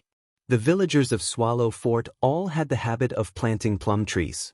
As a group of experts who lived in seclusion, it was as if they would lose face if they didn't plant a few plum trees or drink a few jeans of strong wine. Of course, there were also plum trees planted in the Fang family's courtyard. Fang Yen opened the window. A cool breeze blew in his face, followed by the fragrance of plum blossoms. Suddenly, a sweet fragrance wafted in the night, scattering the fragrance of heaven and earth, cleaning up the essence, leaving only the bones for people to see. Fang Yen sang with emotion. He felt like he was the plum blossoms that scattered the fragrance of heaven and earth. The red and yellow flowers trembled in the wind and snow, but silently sent a delicate fragrance to the house. This kind of character, this kind of strength of character, how was it different from what he did? For some reason, Fang Yen felt that the plum trees were very pitiful. He said to Fang Yingxiong, who had secretly pushed open the door and stuck his head out to look, Yingxiong, go and tie some straw to the plum trees to keep them warm. Fang Yingying grinned and said, Junior Marshal Uncle, are you starting to feel sad again? That's sad wind and autumn. What's sad wind and autumn? What's sad wind and cold? Fang Yen said unhappily, I told you and Hero to read more books, but you two just don't listen. Yes, that's what I mean. Fang Ying nodded shamelessly and said, Junior Marshal Uncle, but this time you really think too much. Because plum trees are cold-resistant crops, they are not afraid of the cold. How do you know they are not afraid of the cold? Fang Yen turned and stared at Fang Yingying and asked, Are you that plum tree? Do you know how they feel? Fang Yingying opened his mouth and wanted to retort, How do you know it is afraid of the cold? Are you a plum tree? However, he knew that the consequences would be very serious. In the end, he swallowed back the words he wanted to say and said, I'll go and dress them. Dress them up in an ambiguous way. Junior Marshal Uncle, my mother wants you to have breakfast in the living room. Fang Yingying turned around and ran out. Fang Yen admired the plum blossoms for a while before returning to the bathroom to wash up. She took the toothbrush from the cup and was about to brush her teeth when she suddenly remembered something. He ran into the room and took out a white transparent toothbrush box. Inside the box was a dark blue toothbrush. This was something he borrowed from Yi Daoling's house. Anyway, no one would use what he had used. With the mentality that wasting was shameful, he packed this toothbrush and brought it home. He squeezed some toothpaste onto his toothbrush and brushed his teeth again. After brushing his teeth, there was not only the taste of mint in his mouth, but also a faint fragrance. This kind of toothbrush is really a treasure. Fang Yen kissed the handle of the toothbrush and then put it into the cup. Instead, he threw the toothbrush he used before into the trash can. Who told it not to have a natural body fragrance? When Fang Yen was washing his face, the phone in the room rang. Fang Yen wiped his hands and walked outside. He turned on the phone and found that it was a message from Yi Rou. He opened the message with excitement. There were only 4 words and a question mark. Did you brush your teeth? Fang Yen replied happily. He thought that this woman was really smart. She even guessed that he had just brushed his teeth. Did you use that dark blue toothbrush? Yi Rou's message came quickly. Her typing speed was not slow at all. Fang Yan's handsome face was slightly red. Thinking that Yi Rou was not in front of him, he returned to normal and replied with a little embarrassment, "Why do you ask?" "Worry about what?" "That toothbrush fell into the toilet," Fang Yen said. Fang Yen sneered and replied, "Do you think I am an idiot? Do you think I will believe such a stupid lie?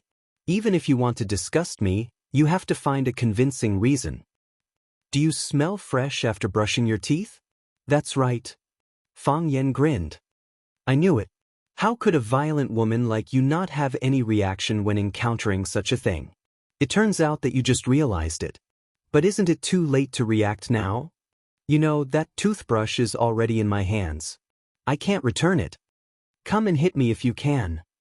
"That's the smell of the orange brand toilet disinfectant," Yi Rou replied. Fang Yan's face turned pale. "Impossible." Fang Yan's hand trembled as he typed these 3 words. He didn't believe it. He was still struggling to survive. Otherwise, why would the smell be so strong? Yi Rou. Fang Yan's face was full of fear. A strong feeling of discomfort appeared in his stomach. He started to believe Yi Rou's words.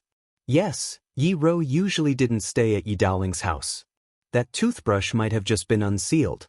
A toothbrush that had been used once, even if it was stained with Yi Rou's fragrance, it shouldn't have such a strong orange smell. Moreover, the residue of the first use was normal. Wasn't it abnormal for the second use to have such a strong smell? Who would have such a strong smell on their body? Yi Rou sent another message. She was very patient. She had to convince Fang Yen until he believed her. Fang Yen didn't reply to this message. He didn't even dare to open it. "Do you think I am the fragrant concubine?" Yi Rou's words came through the phone. It was like a dagger stabbing into Fang Yan's heart. Fang Yen couldn't hold it in anymore. He laid on the edge of the toilet and vomited. In the woods by the shore of Shihizi, 2 beautiful girls were taking a walk in the snow. The cold wind in the morning was bone-chilling. Taking a breath would freeze people's hearts and lungs.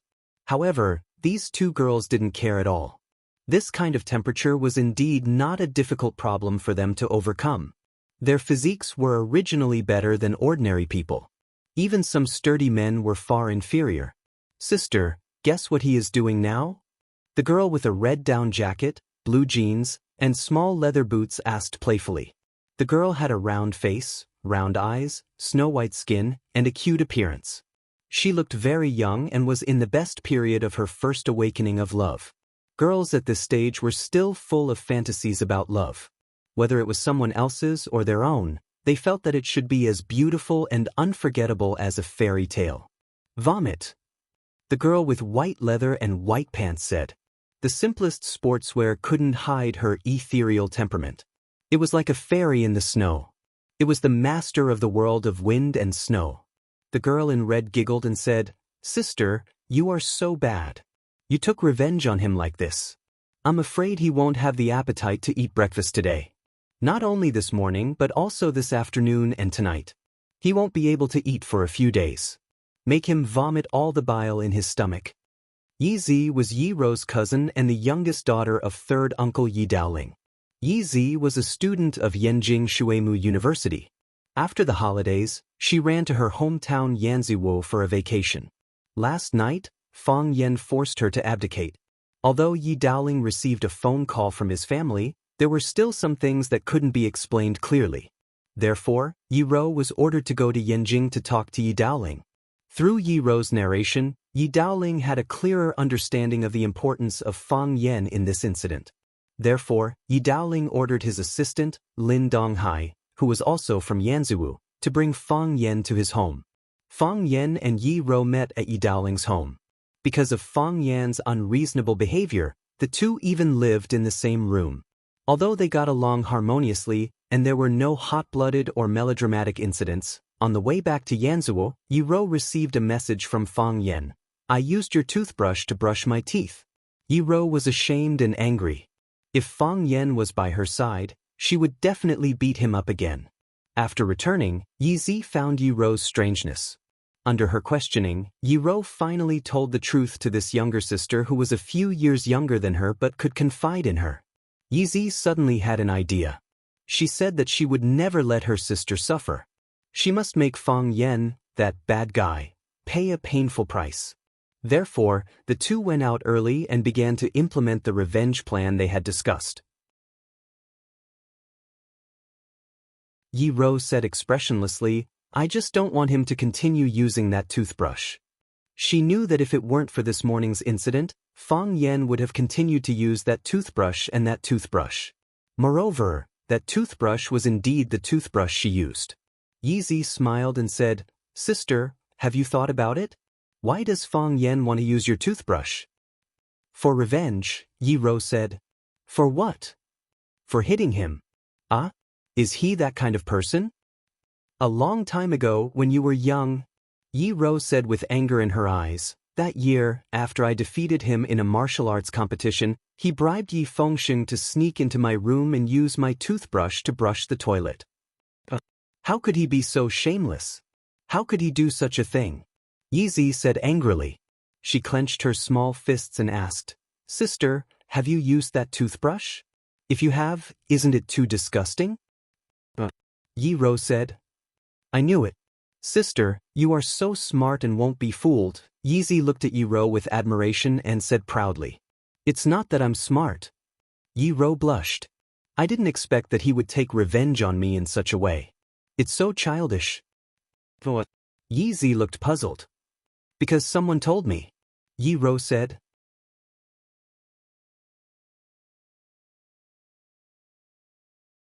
Chapter 390. The informant must be Yi Fengsheng, right? Humph, he still has some conscience. He is a member of our Yi family, but he always likes to help outsiders. Yezi was obviously very dissatisfied with Yi Fengsheng's usual behavior and criticized him. "Not Yi Fengsheng," Yi Rou said. "Yi Fengsheng was also deceived by him that time." "Then who told you?" Yezi was full of curiosity. Although she was also from Swallowdock, she was taken to Yanjing by her parents to study when she was a child. She would only come back during the winter and summer vacations or on some free Sundays. She didn't spend much time in Swallowdock, but she knew that Fang Yan's friends were all loyal to him. This was especially true for their Hua Mei Men's team member who made people laugh their heads off. "I promised them I wouldn't tell anyone," Yi Rou said. "Sister." Yezi took Yi Rou's arm and acted like a spoiled child. "Can you tell me in secret? Tell me in secret. I won't tell anyone anyway. You know I've always been on your side. Even if I tell you, it will still be said." Yi Rou shook her head. "Humph, you're not loyal," Yezi said discontentedly. She walked quickly alone for a while, and the trace of unhappiness in her heart disappeared. She came back with a smile and said, "Sister, does Fang Yan like you?" Yi Rou glanced at Yezi and didn't answer the question. "He must like you," Yezi said. "If he doesn't like you, why would he brush his teeth with your toothbrush? Think about it, how disgusting it is to use someone else's toothbrush. You will only feel sweet if you use the toothbrush of the person you like." "Humph, I won't like him, right?" Yi Rou glanced at Yezi and said, "I'll try my best." "What do you mean?" Yezi looked at Yi Rou in surprise. "Sister, don't tell me you like Fang Yan? He is so annoying." Yi Rou was silent. Yezi sighed and said, "I never thought that one day I would have to call Fang Yan brother-in-law. You're not allowed to tell him that I helped you take revenge today. If he finds out, he won't let me live a good life because of his narrow-mindedness." Yi Rou smiled and said, "He already knows." Because you replied to his message, Yi Rou said. If it were you, what would you do? Just beat him up when we meet, Yi Rou said lightly. When Fang Yan walked into the living room, his father, Fang Yixing, and his mother, Lu Wan, were already having breakfast at the dining table. Just like before, Grandpa ate alone in his own room. When Lu Wan was about to ask Fang Yan to eat, she saw that Fang Yan's face was pale, his pupils were dilated, and even his hair was a little messy today. She hurriedly asked, Fang Yan, what's wrong with you? Are you feeling unwell? I'm fine. Fang Yan waved his hand and sat down on the chair. Did you catch a cold? If you don't feel well, you can eat something before going back to sleep. Fang Yixing scooped a bowl of corn porridge and placed it in front of Fang Yan. He also picked up a meat bun from the plate and placed it in front of Fang Yan. There was a hole in the meat bun, and rich oil flowed out. Fang Yan glanced at it and felt his stomach churning. He lay on his stomach and retched a few times, but nothing came out. The contents of his stomach were all vomited out. Fang Yixing and Lu Wan were shocked. Lu Wan walked over and touched Fang Yan's back, saying, Fang Yan, are you okay? If you don't want to eat, go to bed and lie down for a while. Fang Yixing grabbed Fang Yan's arm, felt his pulse and said, his pulse is calm. He should be fine. Maybe he's too tired. He'll be fine after rest. I'm fine. I just ate something I shouldn't have. Of course, Fang Yan knew he was fine. He pushed the meat bun away, picked up the bowl of corn porridge and gulped it down. Only then did he feel some heat and strength in his body. He pushed the chair away and stood up, saying, you guys eat slowly. I'm going to talk to the heroes. Fang Yingying and Fang Haohen were making straw dolls in the yard. They wrapped the straw dolls around the tree trunks, so that the plum trees wouldn't be frozen to death by the rare snow and ice. Today's winter was indeed colder than in previous years. Seeing Fang Yan coming out, Fang Yingying said to take credit, Junior Martial Uncle, have you eaten? Just wait for a while. We'll finish wrapping 2 more trees. That way, they won't be frozen. I thought about it seriously when I was dressing them just now. Everything is alive. Although I'm not a plum tree, I can understand their feelings. We human beings are afraid of heat and cold, and so are these living trees. What's the difference between them and us? Thank you for your advice. I think my Tai Chi is going to improve to a higher level. Fang Haohen looked up at Fang Yingying and said, I figured it out too. I think I'm going to make a breakthrough. Maybe I'll have the heart of Tai Chi after this breakthrough. Fang Yan was very satisfied with Fang Yingying and Fang Haohen's attitudes. He said, the ancients said that humans are not plants. How can they be emotionless? In fact, the ancients are wrong. Don't plants have feelings? Don't they have souls? They could also be happy, they could also be sad, they could cry, they could also be hurt. They will experience the friendship between brothers, encounter the love between men and women, and bear the cold betrayal. By the way, what's Yi Gentle's phone number? 136, Fang Yingying answered. After saying the 3 numbers, he realized that something was wrong. He looked at Fang Yan in horror. Fang Haohen looked at Fang Yingying as if he was looking at an idiot. He thought to himself, with such an IQ, how can we be called heroes? Fang Yan looked at Fang Yingying coldly and said, say it. Go on. Fang Yingxiong blinked his innocent little eyes and thought for a while. Then he slapped himself on the forehead and said, look at my pig brain, I actually forgot such an important thing. What's behind it again? I haven't contacted Miss Yi for a long time. I even forgot her phone number. Fang Haohen, do you know her? I don't know. Fang Haohen denied firmly. He didn't want to be involved in this matter. I've never contacted Miss Yi alone. She's Junior Martial Uncle's opponent. Only Junior Martial Uncle can contact her. That's impossible. Fang Yingying didn't want to let Fang Haohen escape. In times of danger, you don't want me to die. I peeked at your phone a few days ago. I saw Miss Ye's phone number on it. Oh yes, you deliberately marked Miss Ye's name with pinyin. YWR. These 3 letters should represent Miss Yi, right? Why didn't you just write Miss Ye's name? Is there some secret that can't be seen? I'm hot. Fang Haohen said. YWR represents these 3 words. Junior Marshall Uncle is smart and wise. He's a genius. Do you think he will believe your lousy excuse? Fang Yingying said with a sneer. Fang Yingying. Fang Yan shouted. Plop. Fang Yingying knelt down in front of Fang Yan. He hugged Fang Yan's leg and cried, Junior Marshall Uncle, kick me to death. Kick me to death. I didn't want it. I didn't want to betray you. I've been regretting it ever since I did it. I couldn't eat well. I couldn't sleep well. I couldn't even wrap the plum tree's foreskin properly. I was sad and blamed myself. Junior Marshall Uncle, kick me to death. If this can make you feel better, I'll die without regrets. You want me to kick you to death? Fang Yan stared at Fang Yingying's funny fat face coldly and said, Then let go of your stinky hand first. This fatso was too hypocritical. He shouted for others to kick him to death. But his hands were hugging Fang Yan's legs tightly. How could others kick him? Junior Marshall Uncle, I didn't think that woman was so sinister. I was used by her. Fang Yingxiong cried with tears and snot on his face. You also know that no girl has ever liked me since I was young. They would laugh when they saw me. They thought I was chubby and funny, but they were never willing to play with me. I'm a failure. I'm very pitiful.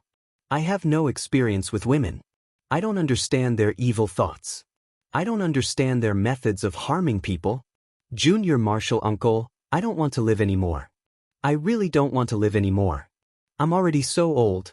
I still have my first love and first kiss. Tell me, what's the point of living like this?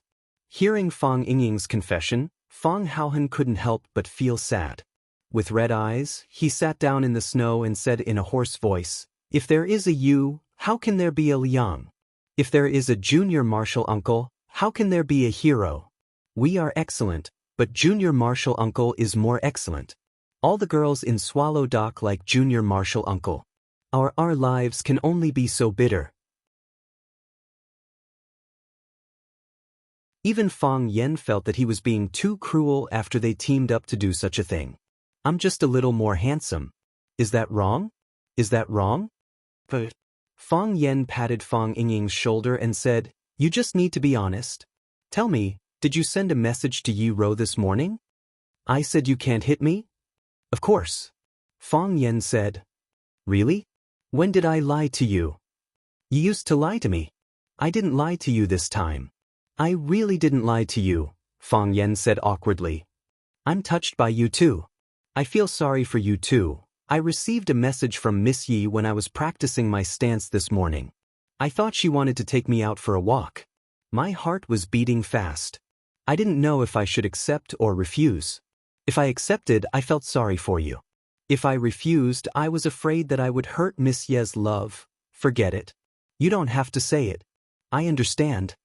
Fang Yan felt it was too hard to talk to Fatso. Then he pressed down on Fang Yingying's head and punched him again and again. He had to admit that Yi Ro's way of doing things was sometimes simple and useful.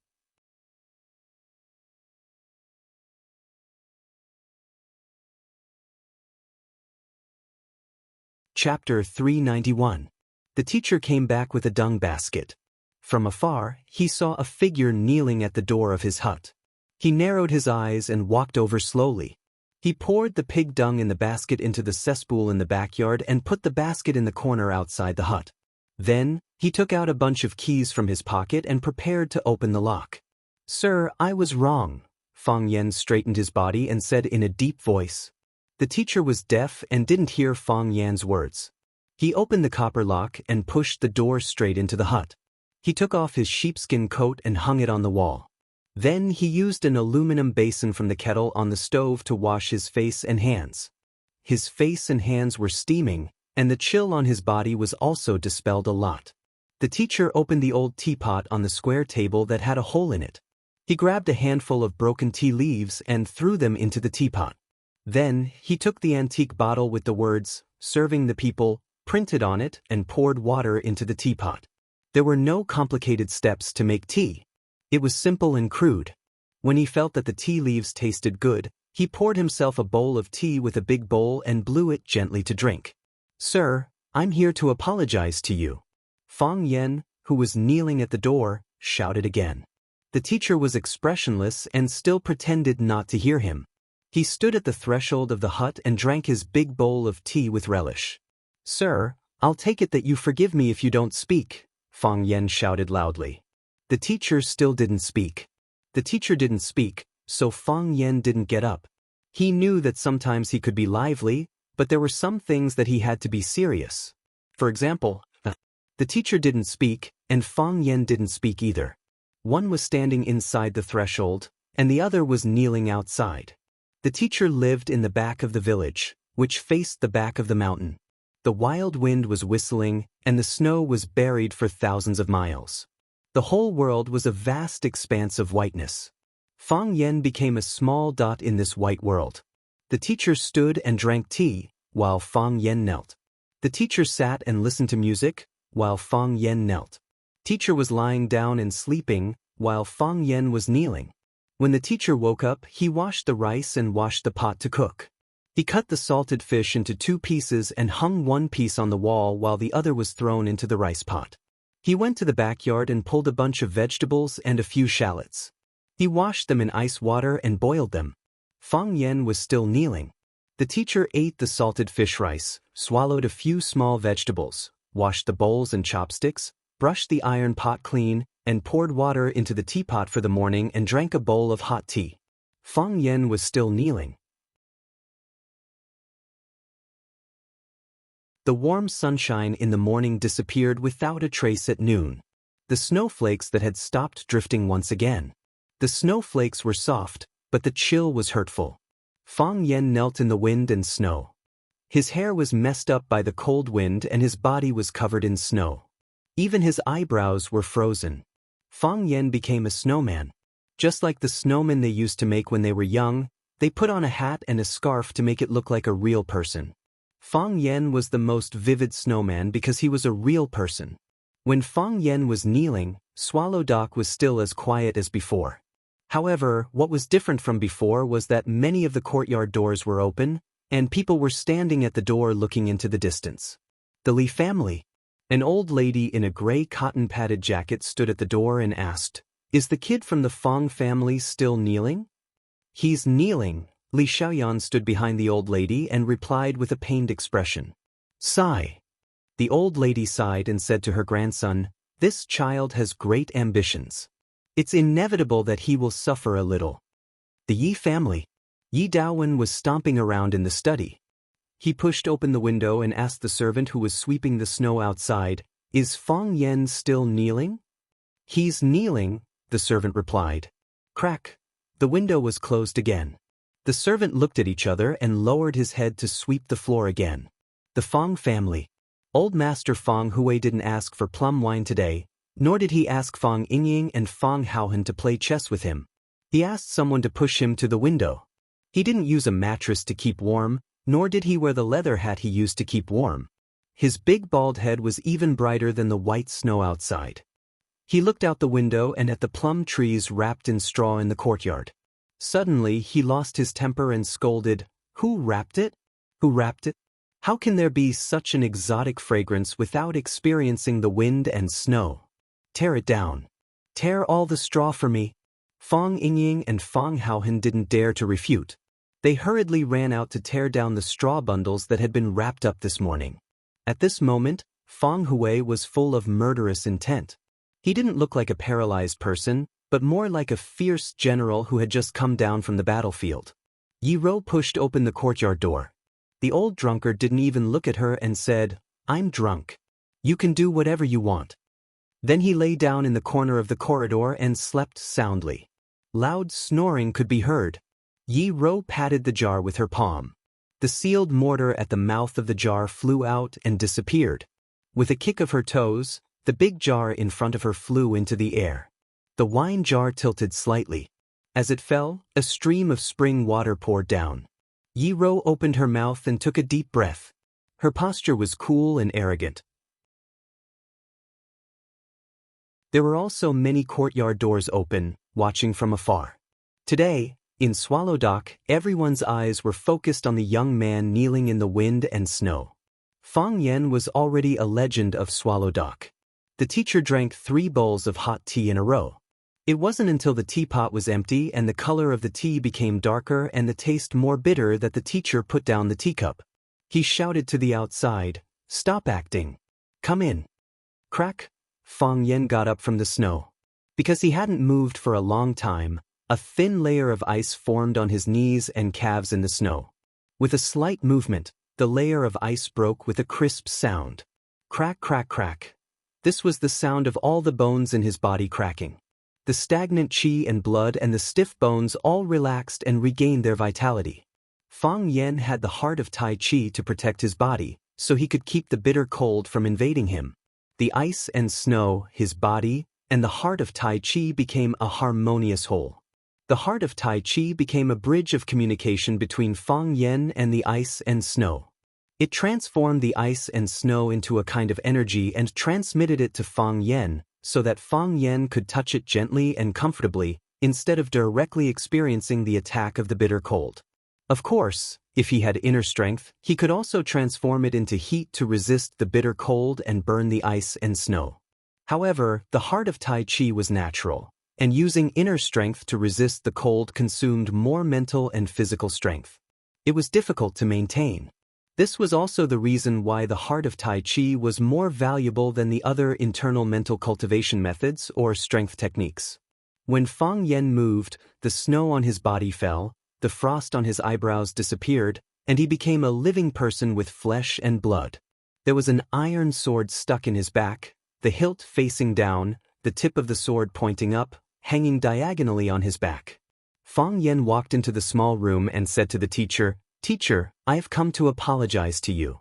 "What did I do wrong?" the teacher asked. "Fang Yen is young, so I shouldn't have made the decision to force Teacher Gong," Fang Yen said seriously. The teacher looked at Fang Yen and said, "You didn't make the decision on your own. You have been planning this for a long time." Fang Yen knows his mistake. Fang Yen lowered his head and admitted his mistake. "Fang Yen, now that you've forced Swallow Dock to abdicate, the entire Swallow Dock will move because of you. Have you ever thought that while you're fighting for Swallow Dock's benefits, you're also pushing Swallow Dock to the world? Is this good or bad for Swallow Dock?"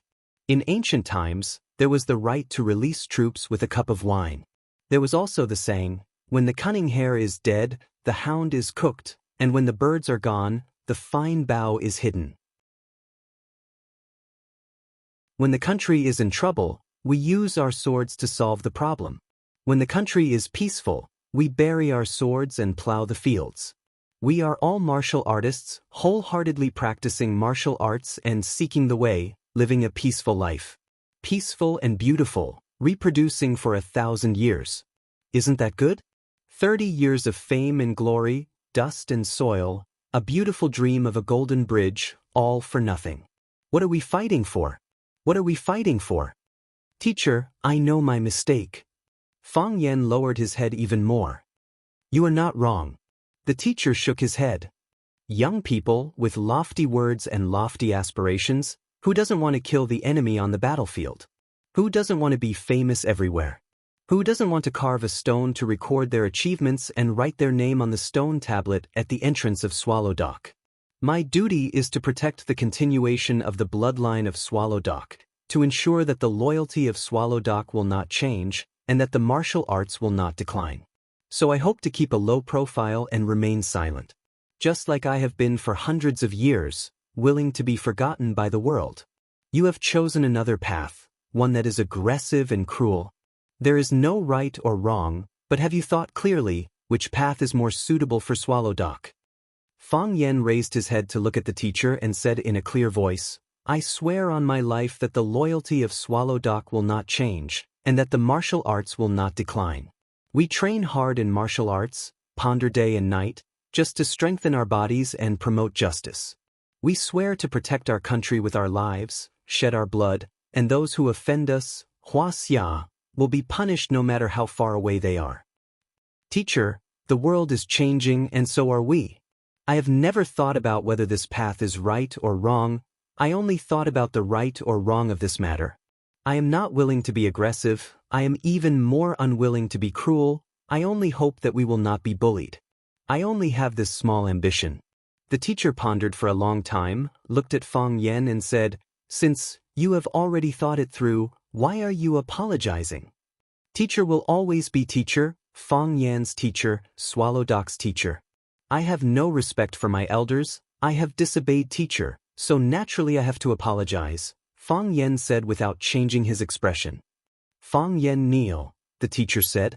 Fang Yan obeyed and knelt down. You have a son, Fang Yan, who has no respect for his elders, and who is audacious and presumptuous. He has disobeyed Mr. and placed Swallow's Doc in a dangerous situation. Mr. stretched out his hand and drew the iron sword from Fang Yan's back.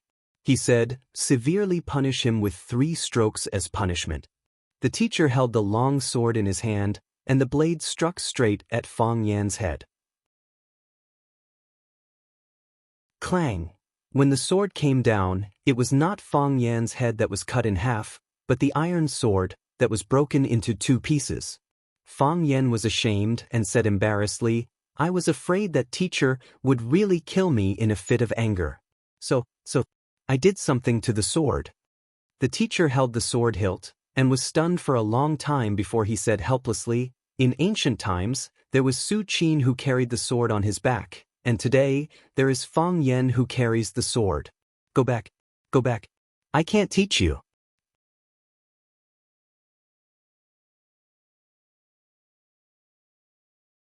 Chapter 392. It's not good to be too smart. Fang Yan took the initiative to bring his friends to force Teacher Gong, which was a serious mistake for Swallow Doc and Teacher Gong. Originally, he wanted to carry a few branches over. Didn't the ancients play the trick of carrying thorns to ask for punishment? However, could a man from Swallow Doc do such a thing? Wouldn't you be insulting teacher and yourself by carrying a few thorns? Even if teacher broke those thorns, he wouldn't be able to do anything to you. Instead, it would be a waste of his old strength. By doing such a thing, you would make teacher angry for no reason. Fang Yan hesitated again and again, and with Fang Yingying and Fang Haohan, the 2 inept military counselors, he finally decided to carry the sword and apologize.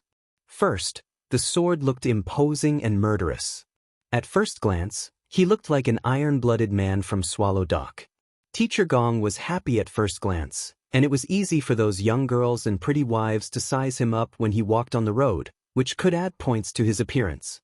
Second, the weight of the sword was heavier than the thorns, which showed Fang Yan's determination to sincerely admit his mistake. He didn't run away, wasn't afraid, and faced his mistakes bravely. If you want to kill me or cut me up, you can do whatever you want. The grandfather will take it. No, the grandson will take it. Fang Yan had already carried the sword. At the critical moment, Fang Yingying asked a question, what if Teacher Gong kills you in a rage? The 3rd martial nephew of the Fang family was suddenly stunned. Yes, Teacher Gong suffered such a big loss, and Fang Yan's behavior was obviously different from Teacher Gong's usual ideas. Teacher Gong would draw his sword and kill Fang Yan or cut Fang Yan in a rage. What should he do? This problem had to be carefully considered. In the end, under Fang Yingying's initiative, proposal and Fang Haohan's strong request, Fang Yan had to reluctantly accept this dishonorable decision and use the sword prop they usually used in the game. There was a mechanism in that sword, and it would break into 2 pieces with a little force. In the past, when Fang Yan and the others were playing with their friends, they often used this kind of prop sword to attack each other in order to express their high kung fu and the depth of their inner force. As the 2 of them were competing with their internal energy, the sword in the friend's hands suddenly broke into 2 pieces. One piece fell to the ground, while the other pierced the opponent's abdomen. Before the victim died, he said in horror, "You've actually learned sword-breaking technique?" Fang Yan's face was burning as if he had been slapped in the face dozens of times. The current situation was not very good to look at. Fang Yan quickly got up from the ground and explained, "Mister, please don't be angry. I was just joking with you. You've been living in this deserted village for a long time, and there's not much entertainment. You must be bored. I'm just here to relieve Sir's boredom. Make Mr. laugh." The old skin on Mr.'s face twitched. His gray eyes stared at Fang Yan with an expression that said, "Did you see me smile?" Fang Yan looked around the room and pulled out a dusty iron sword from the corner of the wall. He said, Come, I'll find a new sword. If you want to kill me or cut me up, you can do whatever you want. As long as you are my mister for a day, you will always be my mister. To be able to die under Mister's sword, I have no regrets. Forget it, forget it. Mister waved his hand and looked seriously at Fang Yen. He said, Fang Yen, I understand your intentions. I have my own way of thinking, but you've ultimately chosen the path you want to walk. As I said earlier, there's no right or wrong. There's only suitability. Whether it's suitable or not, we can only find out as we go on. You've already led Swallow Dock to take a step forward, so Swallow Dock can no longer retreat. Others won't allow us to retreat either, so we can only move forward. Since you've led Swallow Dock to take the first step, then lead Swallow Dock to continue moving forward. You are duty-bound to fulfill this mission. Mister, I'm not suitable, right? I feel that I'm too careless and have a glib tongue. I can't handle too much pressure and I want to turn and run at the first sign of danger. Why don't you choose someone else? I feel that Bai Xiu is not bad. He's mature and steady, broad-minded, and has outstanding abilities. Most importantly, the men and women of Swallow Dock, old and weak, all admire him and give him a thumbs up whenever he's mentioned. Bai Xiu is much more suitable than me. Mister stared at Fang Yen with a sharp gaze and said, Fang Yen, put away your cunning thoughts. Do you think I'll think you're useless just because you've provoked me with a lousy sword? Your personality is exactly the same as your grandfather, Fang Hui, in the past. Temper, no courage. Ability, less responsibility. Your grandfather has been wronged all his life, and the second half of his life has been sullen. Can't you, as his grandson, fight for him? Fang Yen held the dusty iron sword in his hand and sighed softly. Mister, the responsibility is great. I'm afraid I can't bear it. As long as you do your best, who will blame you when the time comes? Mister said heroically and domineeringly. If anyone is dissatisfied, tell him to come and talk to me. See if I don't use the iron sword to break his head. See if I don't use the iron sword to break his head. Only Mister could say this. No one else dared to say it, nor did they have the right to say it. Mister was Mister, Swallow Dock's Mister. Mister patted Fang Yan's shoulder and said, Go. You're not alone. Swallow Dock will always be your strong shield. As long as I'm alive, I'll support you as well. Fang Yen was silent and bowed deeply to Mister. He turned around and left, solemn and stirring. From this day on, from this moment on, he would shoulder another responsibility. It was a responsibility that could not be seen or touched, but was so heavy that it made others breathless. This kid. Mister smiled and shook his head. Mister. Bai Xiu appeared in front of Mister. He had black hair, a white robe, and was barefooted. At first glance, he looked like a lonely ghost or a lunatic. However, his black hair was too natural and soft, and his white robe was too plain and clean. His entire person looked gentle and refined, and it was easy to give people a good impression. I was almost tricked by this hairy monkey again, Mister said proudly. When dealing with this kid, your head has to turn a few times. It's never wrong to think about everything more than a few times. He was able to kneel in the snow for so long without a word of complaint, but he couldn't bear this little punishment. Did he need to bring out a broken sword to embarrass himself? He just wanted to make me angry so that I would push him aside and choose someone else to bear this responsibility. This lazy guy, I won't let him have his way. See, Monkey Son still couldn't escape the palm of Buddha Tathagata's hand. Mister's wisdom is as vast as the sea. This little trick of his naturally has nowhere to hide, Bai Xiu said respectfully. What wisdom is as vast as the sea? Mister waved his hand and said with a humble expression. The longer one lived, the more reverence one had for things like life. I've only lived a few more years than you guys, seen a little more, and heard a little more, that's all. Mister, Fang Yen took your Qingyun sword, Bai Xiu said. Mister was stunned and asked, When? When he bowed to you with a face full of affection, Bai Xiu said. Mister, do you want to get it back? Bai Xiu asked. Forget it, Mister said with a wave of his hand. Good wind, send me to Qingyun. This Qingyun sword has accompanied me for decades and has never been unsheathed. I'll give it to him and send him straight to Qingyun.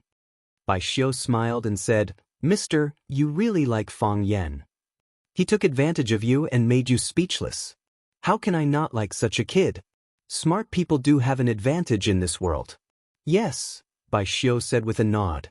He took the cold bowl from Mister's hand and heated it with boiling water. He then poured a bowl of hot water and put it in Mister's hand, saying, Drink less tea and drink more water. You've just handed such an important responsibility to Fang Yan. Don't you want to live a few more years and see how far he can take Swallow Doc? Mister patted the back of Bai Xiu's hand and said, This kid is smart, but smart people go to extremes too easily. If Swallow Doc is in danger, you must stop him. Mister, I understand. Bai Xiu nodded solemnly. Swallow Doc is Fang Yan's Swallow Doc, and it is also my Swallow Doc. Mister smiled and said, My spirit is tired after fighting with that kid in a battle of wits and courage. You go, I'll lie down and rest for a while. Bai Xiu didn't leave immediately. Instead, he helped light the pile of firewood, helped Mister lie down on the chair, and covered him with a mattress before closing the wooden door and leaving. Creak! The wooden door closed, and the man lying on the chair opened his eyes. In the light of the fire, his pupils shone with a multicolored luster. His eyes were deep and distant, like the endless snowy plains outside the thatched cottage, and like the starry sky that covered the entire earth. This was an old man with wisdom and experience. These young people, he looked at the fire in front of him and said softly, I hope this is Swallow Doc's good fortune. Fang Yan held the green cloud sword and walked back like a thief who had gotten his hands on him. However, at the edge of the pond in front of his house, he ran into a black-clothed woman who was throwing a snowball into the pond. The woman grabbed a handful of snow from the snow under her feet and squeezed it. A smooth little ball appeared in her palm. She threw the little ball toward the pond's icy surface. The little ball slid forward on the ice. This was a little game that Fang Yan had taught her. Swallow Dock wasn't a bustling place. It didn't have bars or karaoke, but the children naturally had their own ways of picking up girls that weren't inferior to the methods of the children in the city. Fang Yan looked at her back for a while and felt that it was best not to have any contact with her. Holding his sword, he prepared to sneak past her without making a sound. Are you pretending not to know me or pretending not to see me? The woman suddenly turned around and looked at the escaping Fang Yan with a smile.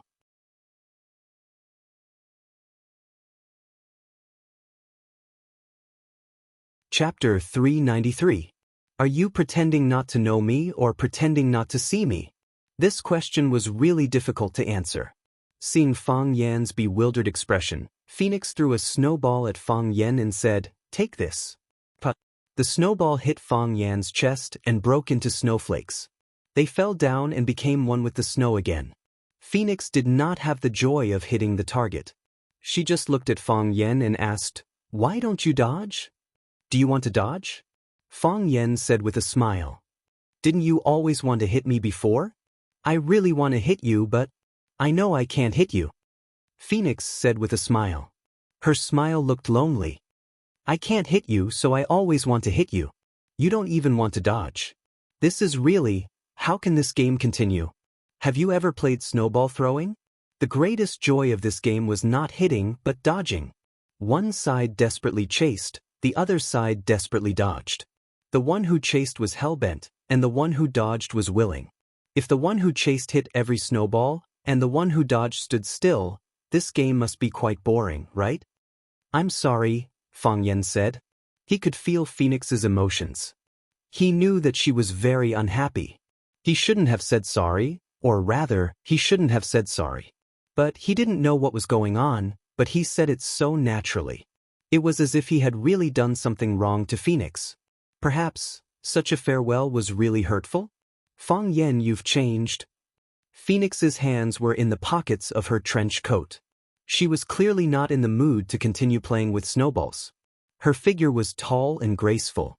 Her slightly curly hair was blown by the cool wind and slapped on her face, giving her a poignant charm. Fang Yan looked into Phoenix's eyes and nodded very seriously. He said, A lot of things have changed. A lot of things have changed and a lot of people have changed, Phoenix said softly. In the past, you took things as they came. Apart from the advancement of your cultivation, you didn't care about anything else. Fang Yan smiled and said, I still care about some other things, but you don't care about those things.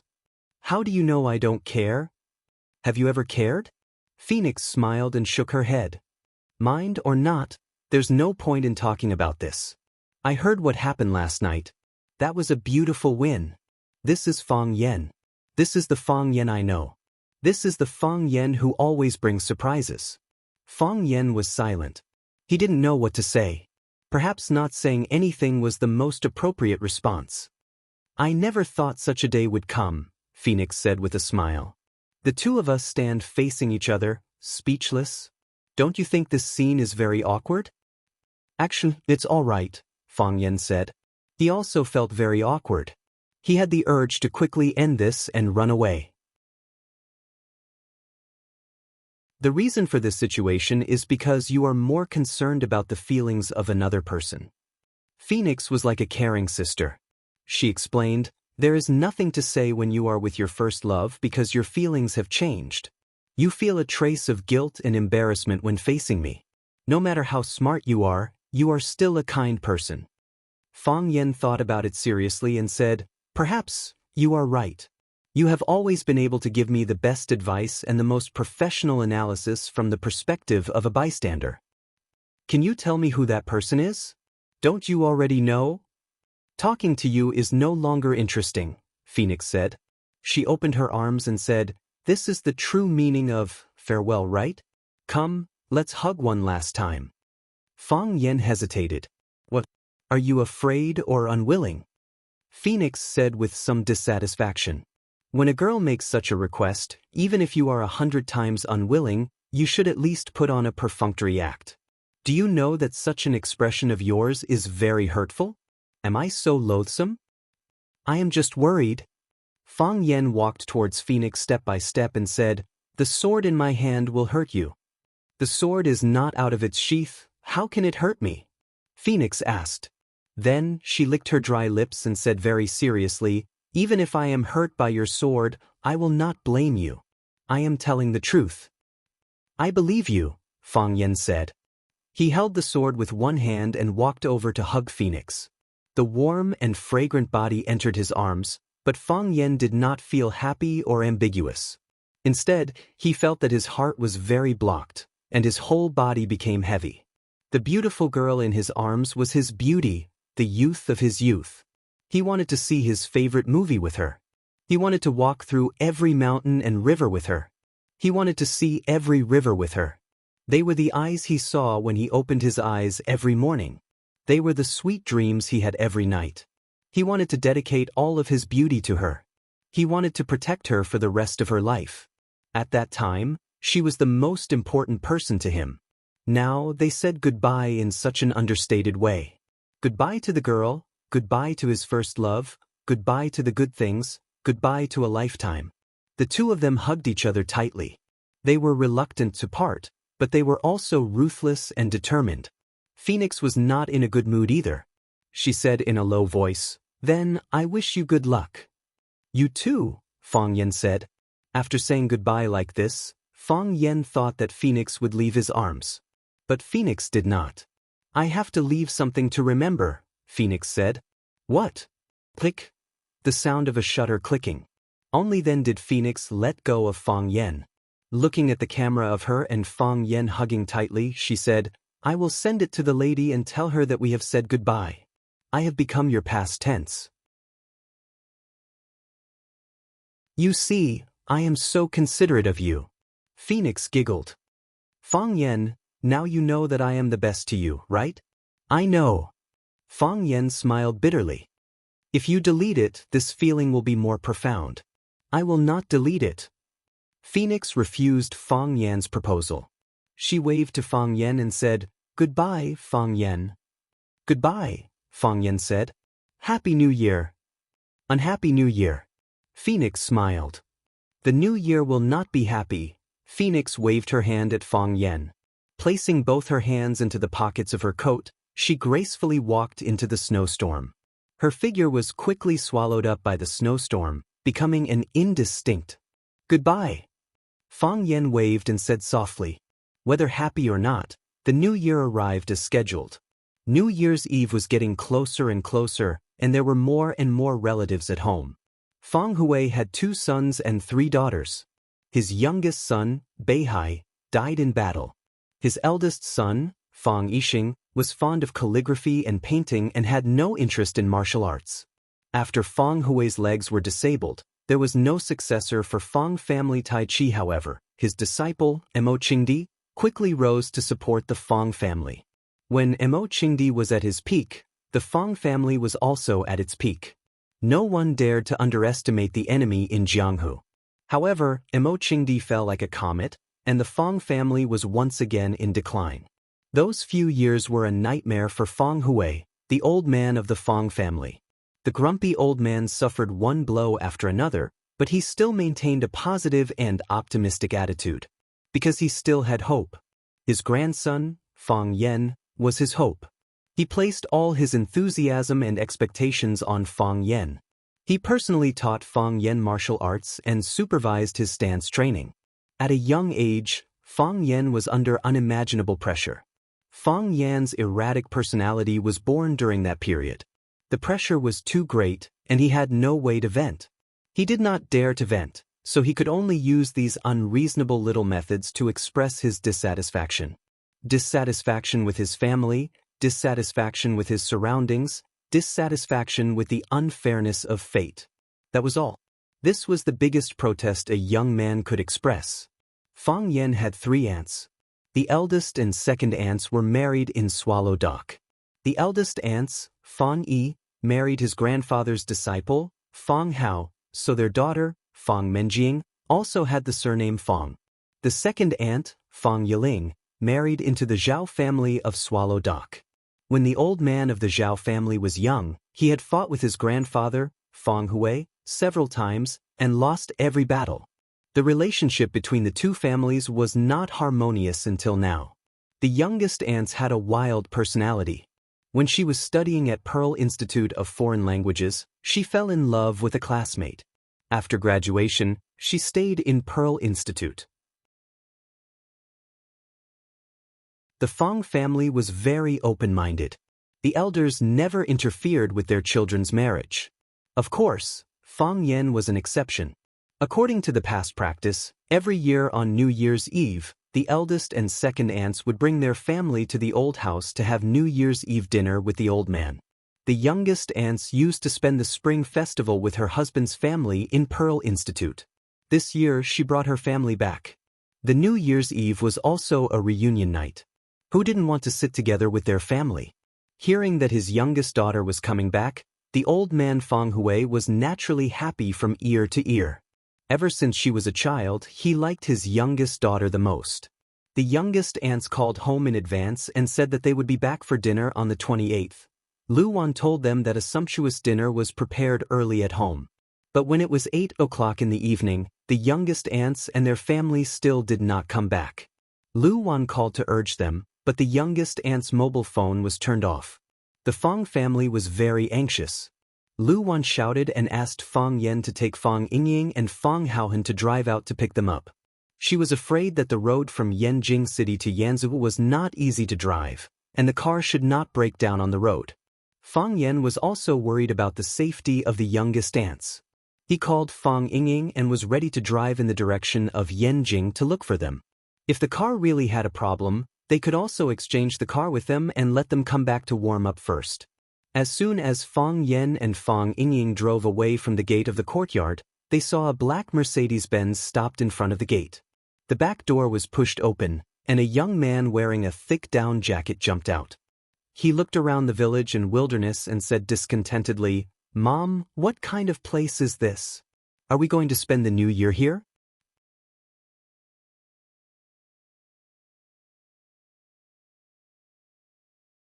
Chapter 394. Zhou Mingli was very unhappy. When he was unhappy, he had to make others unhappy as well. He didn't agree to go back to the countryside for the spring festival. It was dirty, broken, boring, and poor. What was there to go?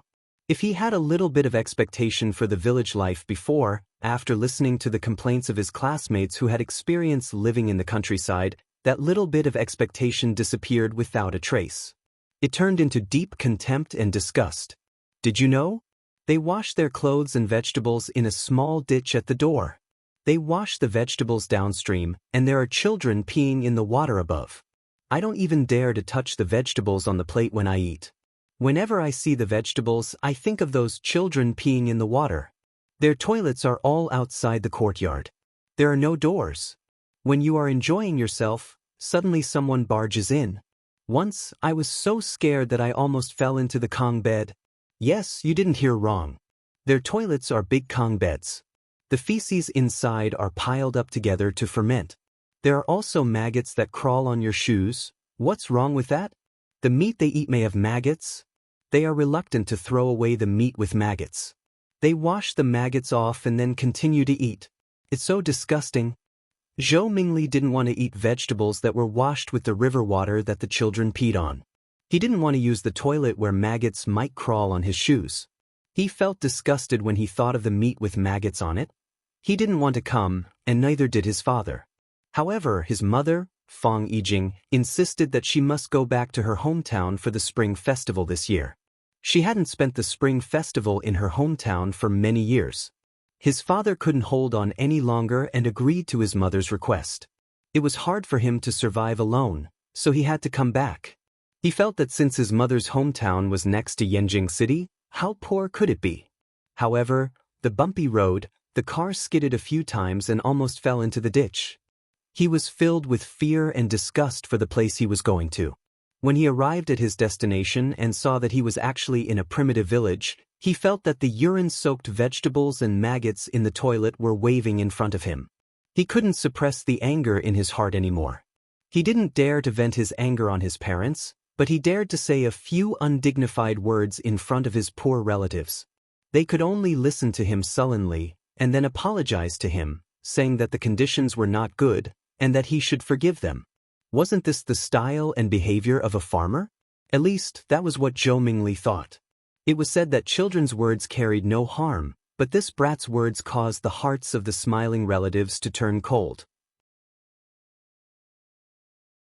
A son does not despise his mother for being ugly, and a son does not despise his family for being poor.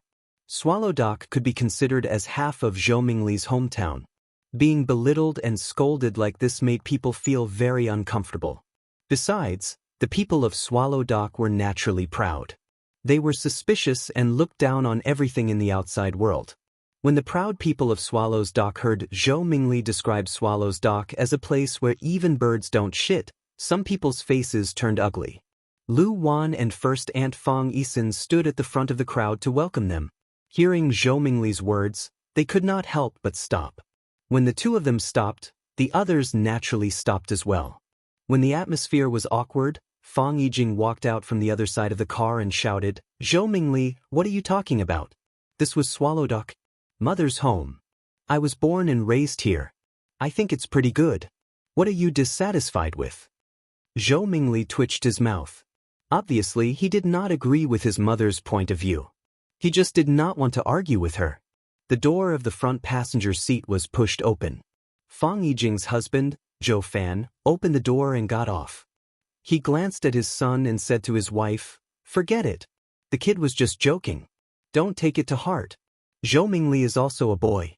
You should save him some face in front of others." Zhou Fan also felt that it was a trivial matter.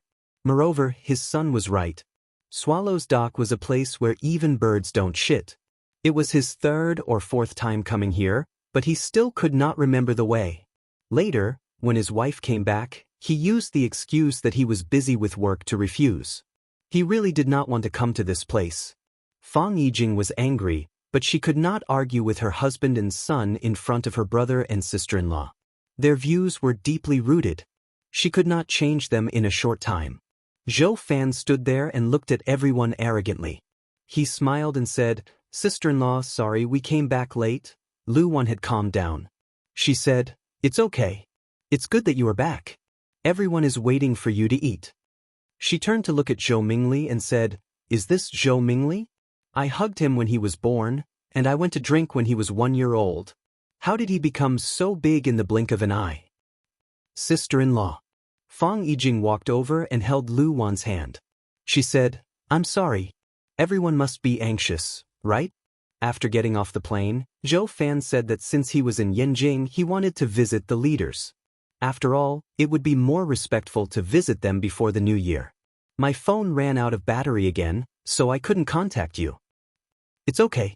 Lu Wan smiled and said, It's good that you are back safely. We were worried that something happened to you on the way, so we were going to ask Fang Yan to drive to find you. Fang Yan parked the car and walked over. He greeted his sister-in-law and said, Sister-in-law, long time no see. Fang Yan. Sister-in-law hugged Fang Yan and said, Your mother just said that Zhou Mingli grew fast. Don't you grow faster? You can get married now, right? Do you have a girlfriend? If you do, you must bring her home for the new year. I will help you. Fang Yan was the only child of the Fang family, so he was very loved by his 3 aunts. Fang Yan had a good relationship with his sister-in-law. His sister-in-law hadn't come back for several years, and he hadn't seen her for a long time. His heart was full of joy. Of course, Fang Yan said with a smile. He then greeted Zhou Fan and said, Uncle, welcome home. Zhou Fan nodded and shook hands with Fang Yixing. He said, Is the meal ready? I have to have a few drinks with my brother today. Zhou Fan took the initiative to talk to Fang Yixing, but Fang Hao and Zhao Qingxin, who were standing next to Fang Yixing, ignored him. Fang Hao was fine. He was a poor child and was adopted as a disciple by old Master Fang. Later, he fell in love with his master's eldest daughter, Fang Yisin, and married into the Fang family. Zhao Qingxin was a member of the Zhao family in Swallow Dock. The Zhao family not only had a high status in Neijiang, but they also had many industries outside. They were naturally proud people. He took the initiative to greet them, but Zhou Fan ignored him, so he was naturally unhappy. Fang Yixing pulled Zhou Fan into the yard and said, It's already ready. We have to have a few drinks today. Fang Hao, Qingxin, don't think about being lazy. You have to accompany Zhou Fan today. It's rare for him to come back. Numerology.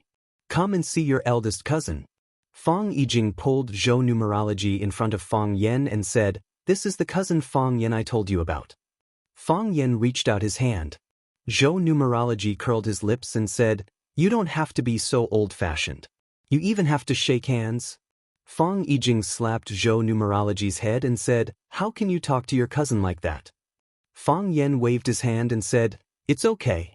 I'm doing this because of my condition. In fact, I don't like to shake hands with people easily. Hearing what Fang Yan said, Zhou Numerology had a good impression of Fang Yan. He looked at Fang Yan and asked, My mom said that everyone in your family knows martial arts. Is that true?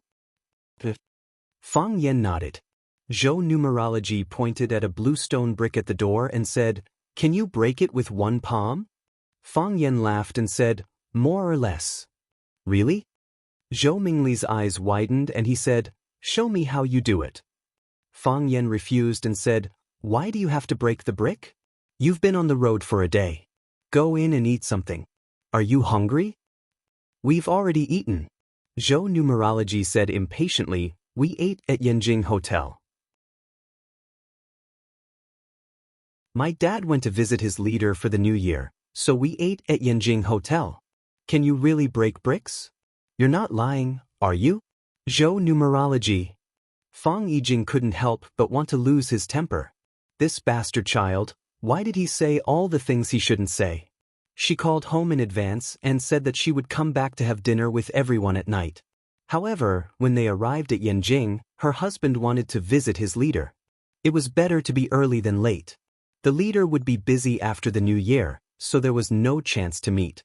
Visiting before the new year showed respect for the leader, and it could leave a deep impression on the leader. Her husband wanted to climb his career, so as his wife, she could only support him. When they arrived at the hotel, her son said that he was hungry again.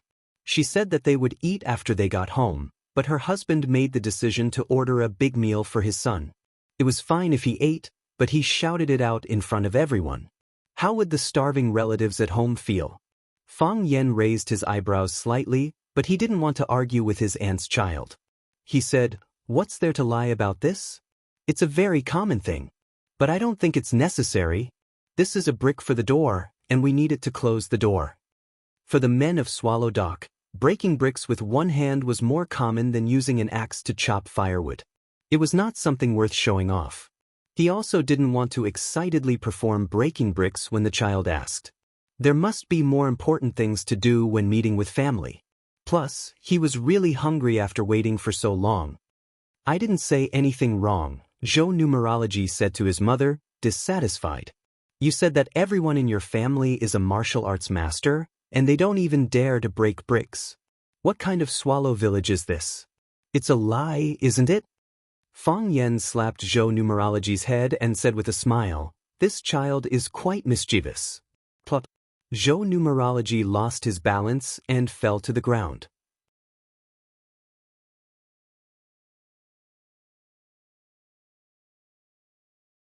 Chapter 395. Zhou Mingli was born in a family of officials. His grandfather was an official in the Pearl Bank system, and his father also held an important position in the banking system. Because they dealt with money all day long, their family was naturally not short of money. And because he was the eldest son of the Zhou family, he was very spoiled. Usually, he could get whatever he wanted, even if he wanted the moon in the sky. That was impossible. He had never suffered any setbacks or hardships.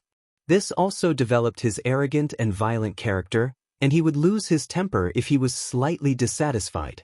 Because he didn't want to come to Swallow Dock for the spring festival, his mother forced him to come. He didn't dare to vent his anger on his mother, but he wouldn't be stingy to pour it on the villagers of Swallow Dock. "If you didn't live here, how could we come to such a place where even birds don't shit?" After seeing the luxurious life in Yanjing City, he didn't want to leave. However, his parents insisted on leaving and he couldn't spend the spring festival alone. The road was blocked by snow, and the wind was howling. The driver assigned by his father's leader almost drove the car into the ditch without any guardrail signs on both sides of the road several times. The driver gossiped a few times, which made the Zhou family feel quite disgraced. Having such poor relatives was indeed not something to be proud of. At least Zhou Fan could hide this unhappiness in his heart, but Zhou Mingli didn't care and showed it on his face. After arriving at Swallow Dock, seeing the scattered houses on the snowy plain, he felt like banging his head against the wall. This place in the middle of nowhere, except for the village, was surrounded by wilderness and lonely mountains. This was the destination where they had to stay for a few days and spend their precious winter vacation time? Zhou Mingli had the urge to turn around and run. His mother told him countless times that their village was a very amazing place, and that everyone in the village had powerful martial arts. Zhou Mingli was skeptical about this sentence. How powerful could they be? Breaking a brick with one punch? Breaking 2 planks with 1 kick? However, this was the era of technology. So what if you had martial arts? Before you could rush in front of others, you would be killed by them with 1 shot. Every clown in the acrobatic troupe had unique skills, but didn't they also have to jump around in the air and rely on other people's tips for a living? Even so, this was still a reason for Zhou Mingli to have a little expectation for this village. Perhaps, he could always find something new to boast to his friends when he returned. Therefore, after seeing Fang Yen, he wanted to verify his mother's words and his own thoughts. He pointed at the brick and asked Fang Yen to split it open. Didn't the villagers have a desire to show off in front of the city people? If he asked them to do what they were most proud of, they must be eager to show off, right?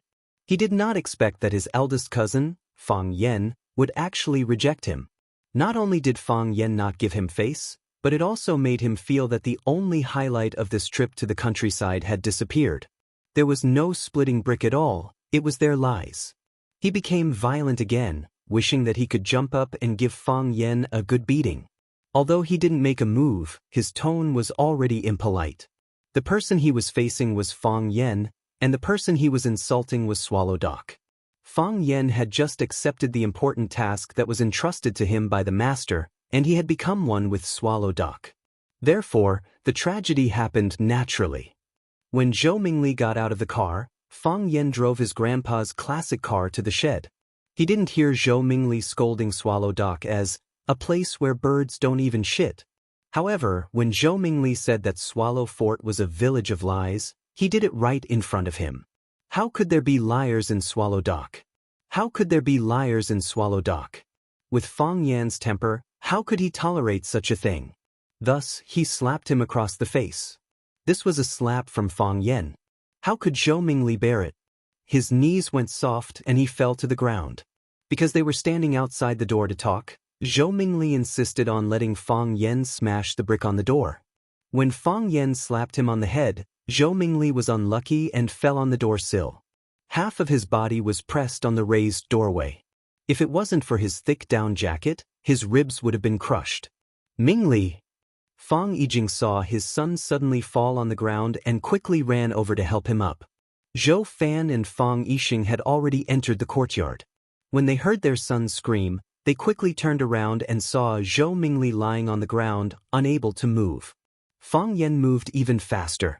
Before Fang Yijing and Zhou Fan came over, he had already pulled Zhou Mingli up from the ground. He patted the snow and dust off his body and asked, "Mingli, are you okay? Are you hurt? The road in the village is slippery. Careful." Fang Yijing and Zhou Fan finally reached their son's side. Fang Yijing held his son and asked, "Mingli, how do you feel? Do you feel uncomfortable anywhere?" Zhou Fan stared at the doorway in front of him and asked, "You have to watch where you're going. How did you fall?"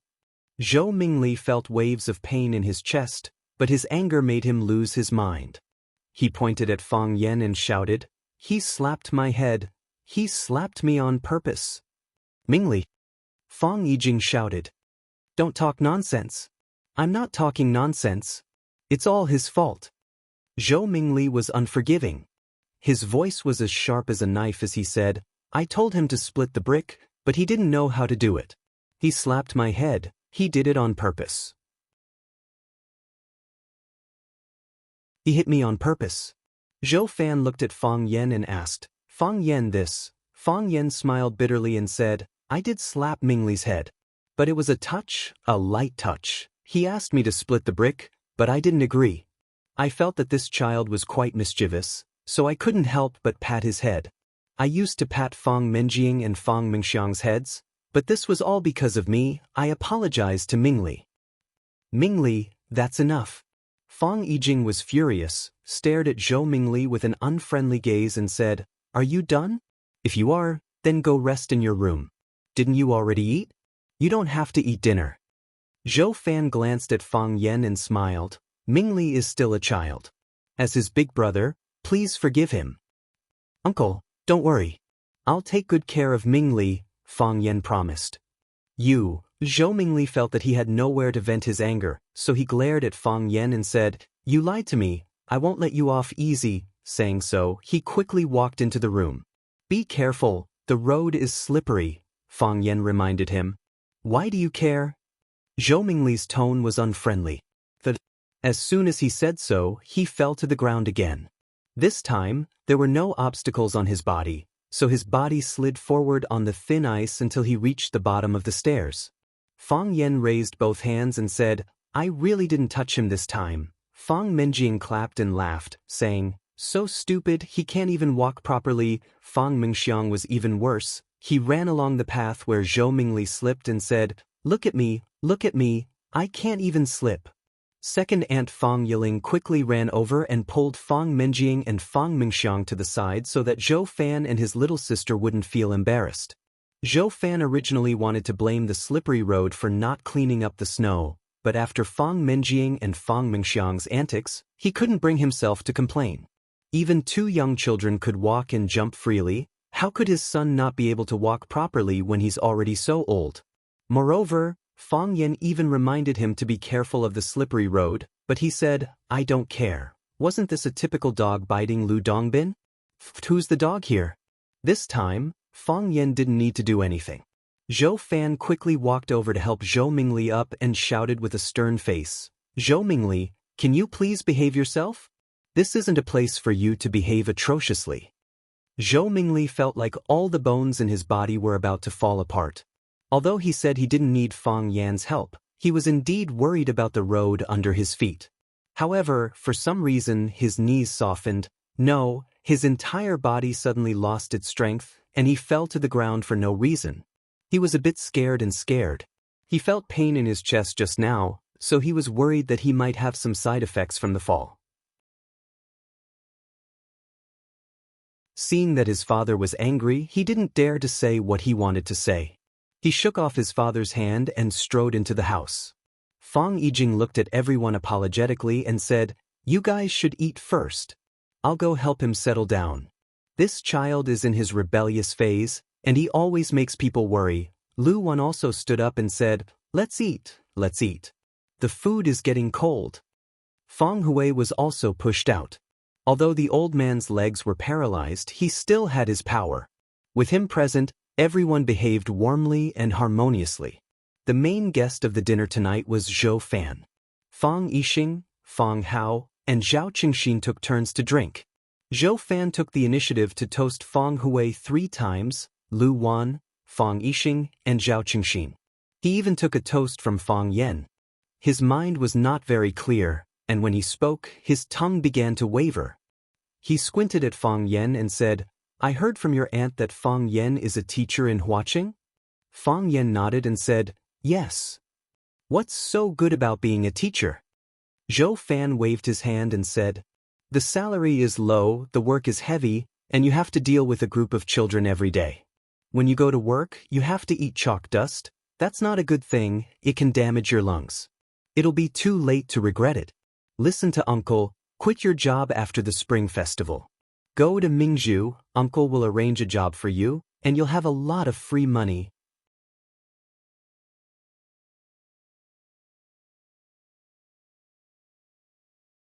Chapter 396.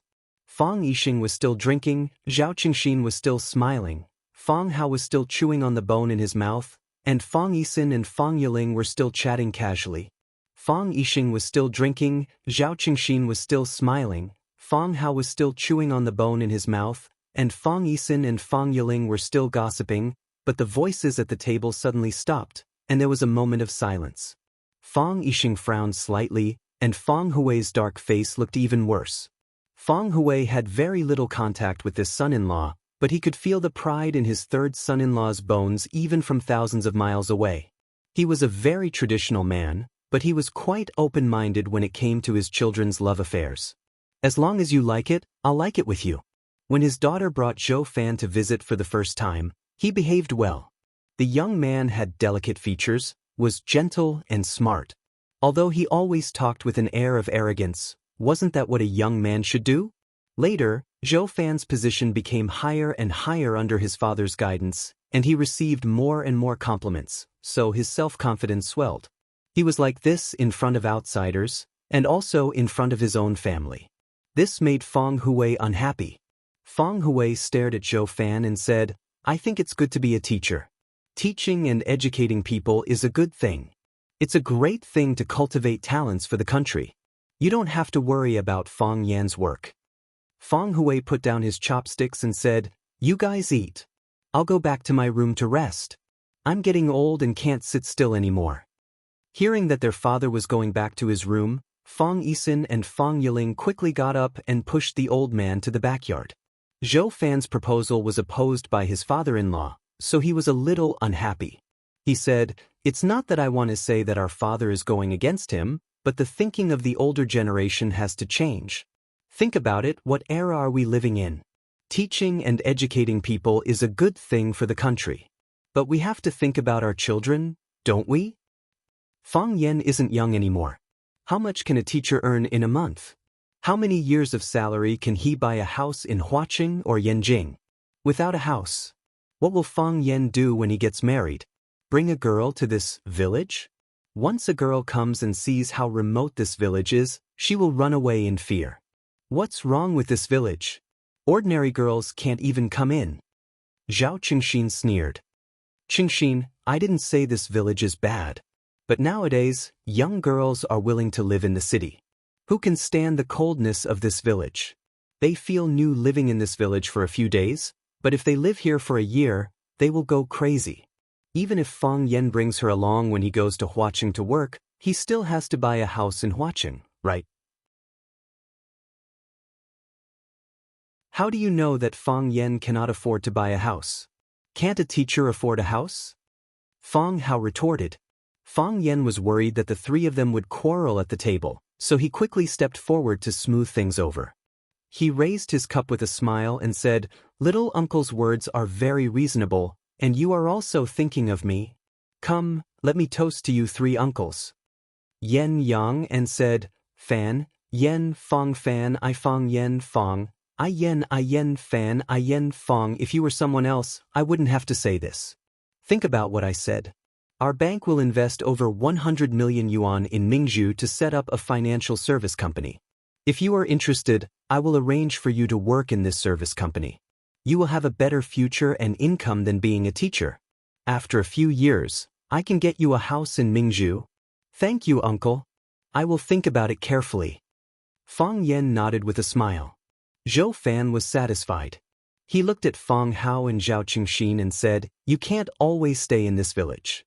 "This village? How good can it be? Yi Jing also told me that this village used to have a lot of great people. But how many years has it been? Hundreds of years? We can't always hold on to the glory of our ancestors. We have to look forward, right?" Zhao Qingxin trembled with anger and deliberately said, "We want to go out, but we have to arrange a way for you." Zhou Fan felt the hostility in Zhao Qingxin's words, so he didn't really want to help him. He said, "If there is a suitable opportunity, I will arrange it for you." The meal ended on a bad note. Zhou Fan went back to the room he and Fang Yijing lived in. He lay on the bed and said, "I think your family is hostile to me." "Why is it hostile to you?" Fang Yijing was packing her luggage and asked casually. "Every time a fortune teller comes, he will fall. I can see that the boy really suffered a loss in the hands of Fang Yen. Otherwise, he wouldn't be so emotional. And your father, when I said I would arrange a job for Fang Yen, he looked at me as if he wanted to eat me. I mean, well, don't I? If it were someone else, I wouldn't have to worry about it." Fang Yijing stopped what she was doing and sat on the bed. She said to her husband gently, "Zhou Fan, Swallow Dock is a very special place. The people here are naturally more arrogant than others." Zhou Fan sneered and said, "Poor village people, a group of country bumpkins who have never seen the world. What is there to be proud of?" Fang Yujing sighed softly. She wanted to talk to her husband about this countless times, but she was always rebuffed by this kind of sarcasm. Yes, Swallow Dock had been silent for 100 years, but the glory and spirit of their ancestors still existed. Moreover, the villagers here had been silently protecting this country and its people with their loyalty and lives. They had bled for this country, they had lost their lives for this country. They had the right to be proud and arrogant. No matter who it was, they should be more tolerant to such a group. They should allow their pride, accept their arrogance, and let them feel that they were being respected. However, her husband only believed what he saw with his eyes. The village he saw was so remote, the houses so old, the village roads so broken, and the young people hiding in the village doing nothing. Even his son, Zhou Mingli, looked down on Swallow Dock. He felt that the village his mother was born in was too poor. She had always wanted to bring her husband and son here, so that they could beat with the pulse of Swallow Dock. Now it seemed that this wish was really hard to achieve. "Zhou Fan, you should let go of your prejudices, look with clear eyes, and think with a rational mind. Swallow Dock is really a place that people should be proud of." Before Fang Yujing finished her words, her husband's snoring could be heard. At 6 o'clock in the morning, Fang Yen had already washed up and went to the yard to practice. After returning home, he could not neglect his martial arts. Grandpa did not care about anything else, but he was very strict with this area. Fang Yen had just finished a round of plum blossom steps when Fang Yingying and Fang Haohan also came over in casual clothes. The three greeted each other with their eyes, and then began to practice. After a while, Fang Menjing and Fang Mingxiang also came out. Every new year, eldest aunt and second aunt's family would live in the old house, so Fang Menjing and Fang Mingxiang had to practice with Fang Yen. Fang Hao and Zhao Qingxin also had to practice, But they would practice in the Fang family's martial arts hall, not with the younger generation. Zhou Mingli had also woken up. He wore a thick down jacket and held an iPad in his hand. When he saw Fang Yan leading a group of people to practice, he pouted and began to play games on the iPad. The sound of the game was very loud, and it brought a lot of noise to the people who were practicing. Can you turn off the sound? Fang Mingxiang had the least concentration, and when he heard the sound of fighting in the game, his attention was drawn away. I'm playing my own game, what does it have to do with you? Zhou Mingli naturally would not listen to a child. Do you believe that I will hit you? Fang Mingxiang said angrily. To Fang Mingxiang, Zhou Mingli, who could not even walk steadily, was no match for him. Fang Mingxiang, Fang Yan said to Fang Mingxiang as he practiced, keep your voice low and focus your mind. These noises are your obstacles. Only by overcoming these obstacles can you become a master like your father. Fang Mingxiang admired Fang Yan very much. After hearing Fang Yan's words, he said, I don't want to become a master like my father, I want to become a master like big brother Fang Yan, okay. Fang Yan smiled and nodded. It felt good to have a hardcore fan at home. Then practice hard. Don't be disturbed by the noise outside.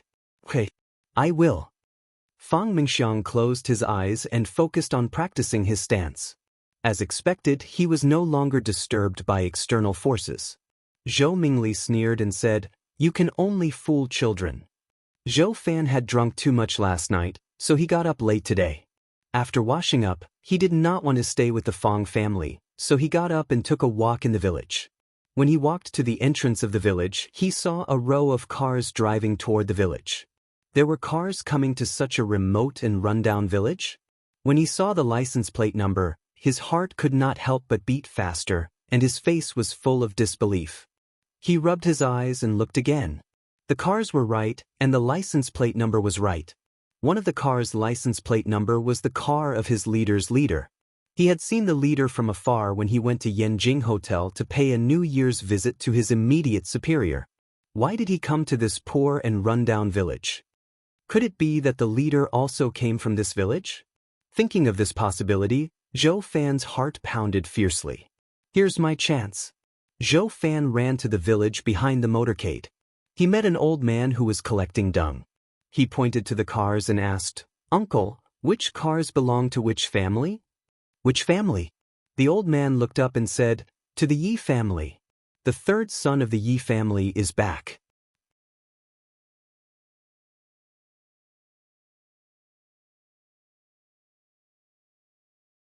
Chapter 397.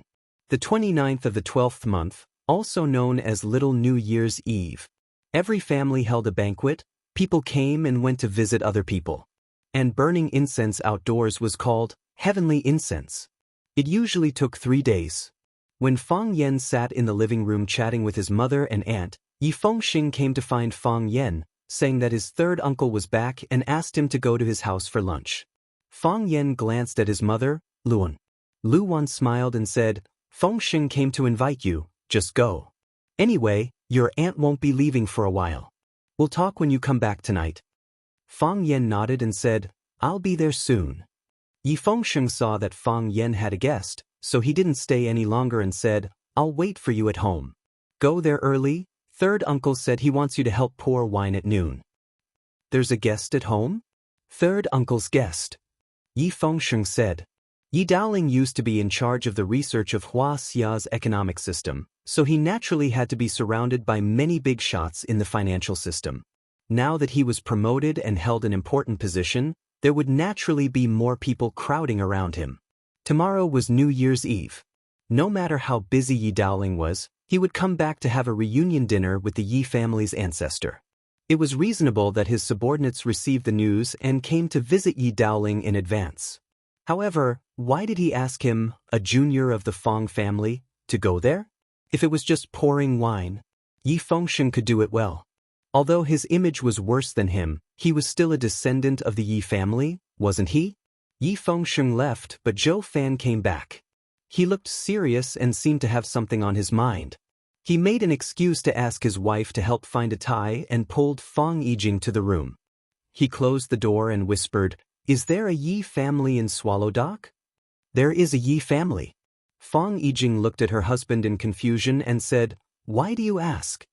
Zhou Fan was excited. He grabbed his wife's hand and asked, "How is the relationship between your two families? Do you have any contact? Aren't people from the countryside all related to each other? Are you relatives?" Fang Yijing shook her head. The relationship between the Fang and Yi families has never been good, and they're even hostile towards each other. Zhou Fan, what are you trying to say? How did the Yi family provoke you? Fang Yijing was telling the truth. In the past, the relationship between the Yi family and the Fang family was not harmonious. Every year, when Fang Yan and Yi Rou competed, the Yi family and the Fang family always regarded each other as their biggest rivals and often criticized each other. Now that her husband asked about the relationship between the two families, she could only tell him what she knew before. She didn't know that Fang Yan had taken the little princess of the Yi family, Yi Rou, for a walk by the Shihizi River.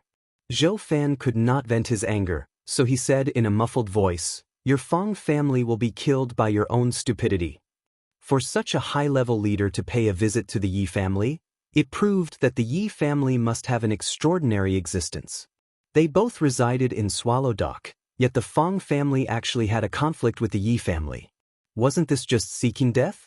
His wish to use the Fang clan's connections to build a relationship with the Yi clan had been dashed, so he was naturally in a bad mood. "Zhou Fan, how can you say that?" Fang Yijing was angry and yelled. Zhou Fan loved his wife very much. Seeing that Fang Yijing was mad, he did not want to argue with her anymore. He snorted and said, "We will be dragged down by your family sooner or later." "Who will drag you down? If you don't want us to drag you down, go home. I know you don't want to come here, and I know you look down on us. If so, don't come here anymore." Fang Yijing was also irritated by her husband's arrogant attitude. She pointed at the door and yelled, "Let's go. Who do you think wants to come here?" Zhou Fan could not suppress his anger anymore and yelled.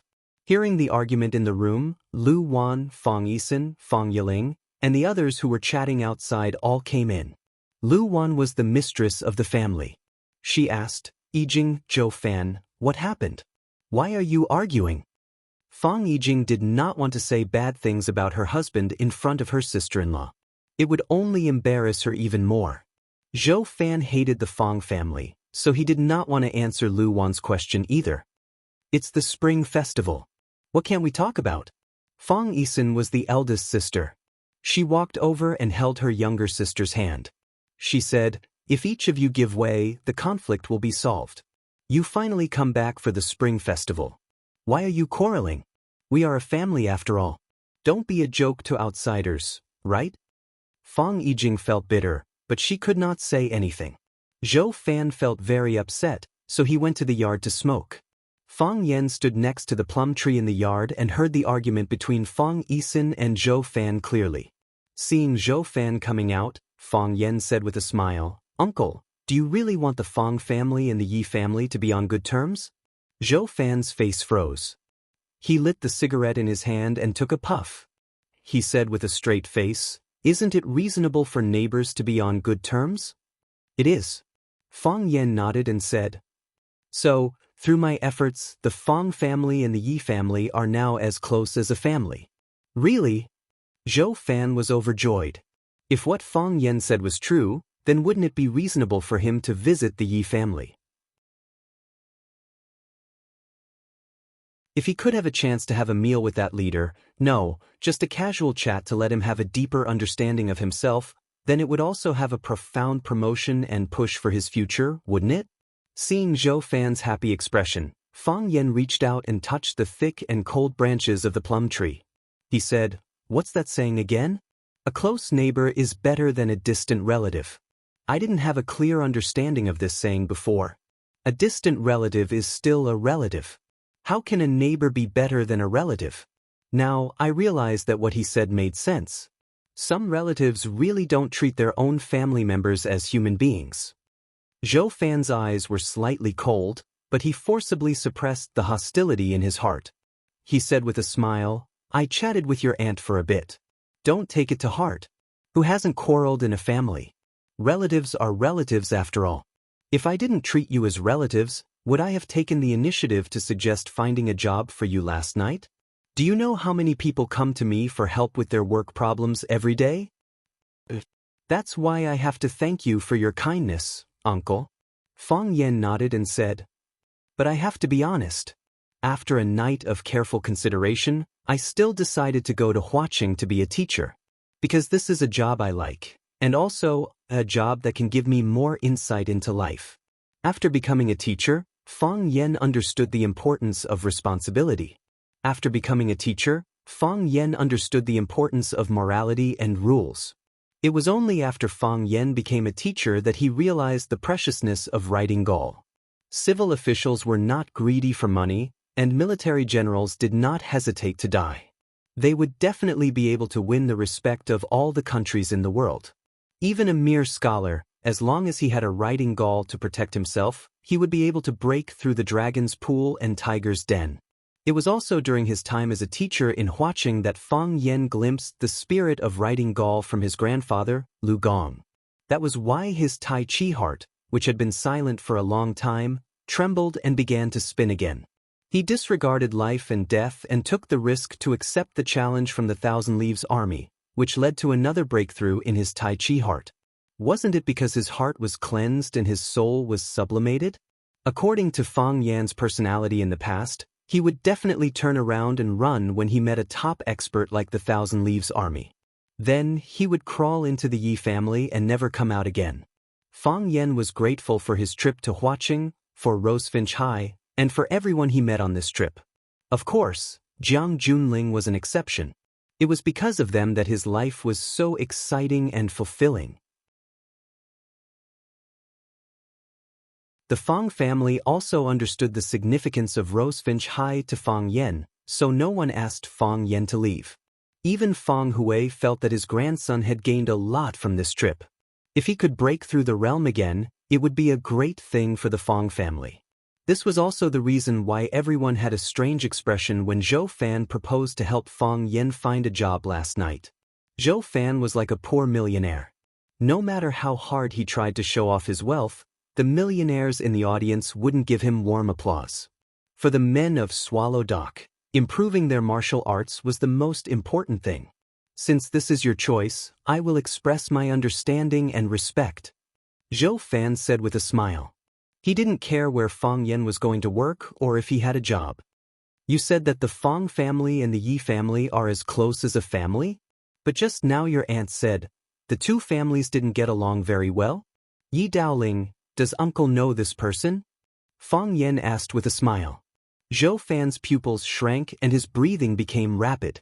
Yi Daoling, if he was still unfamiliar with him before, then with his latest transfer order being released through various media, it had attracted the attention of the entire country. It was an extremely rare opportunity to get in touch with a leader like Yi Daoling. He tried hard to control his excitement and said, Yi Daoling is also from Swallow Dock? Fang Yan nodded with a smile.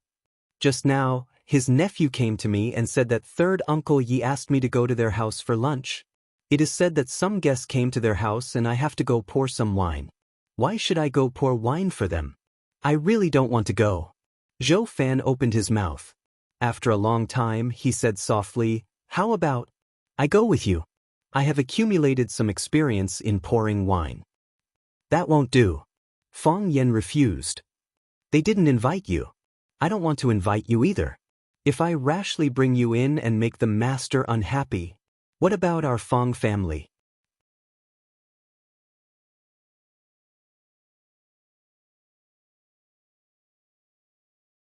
Chapter 398.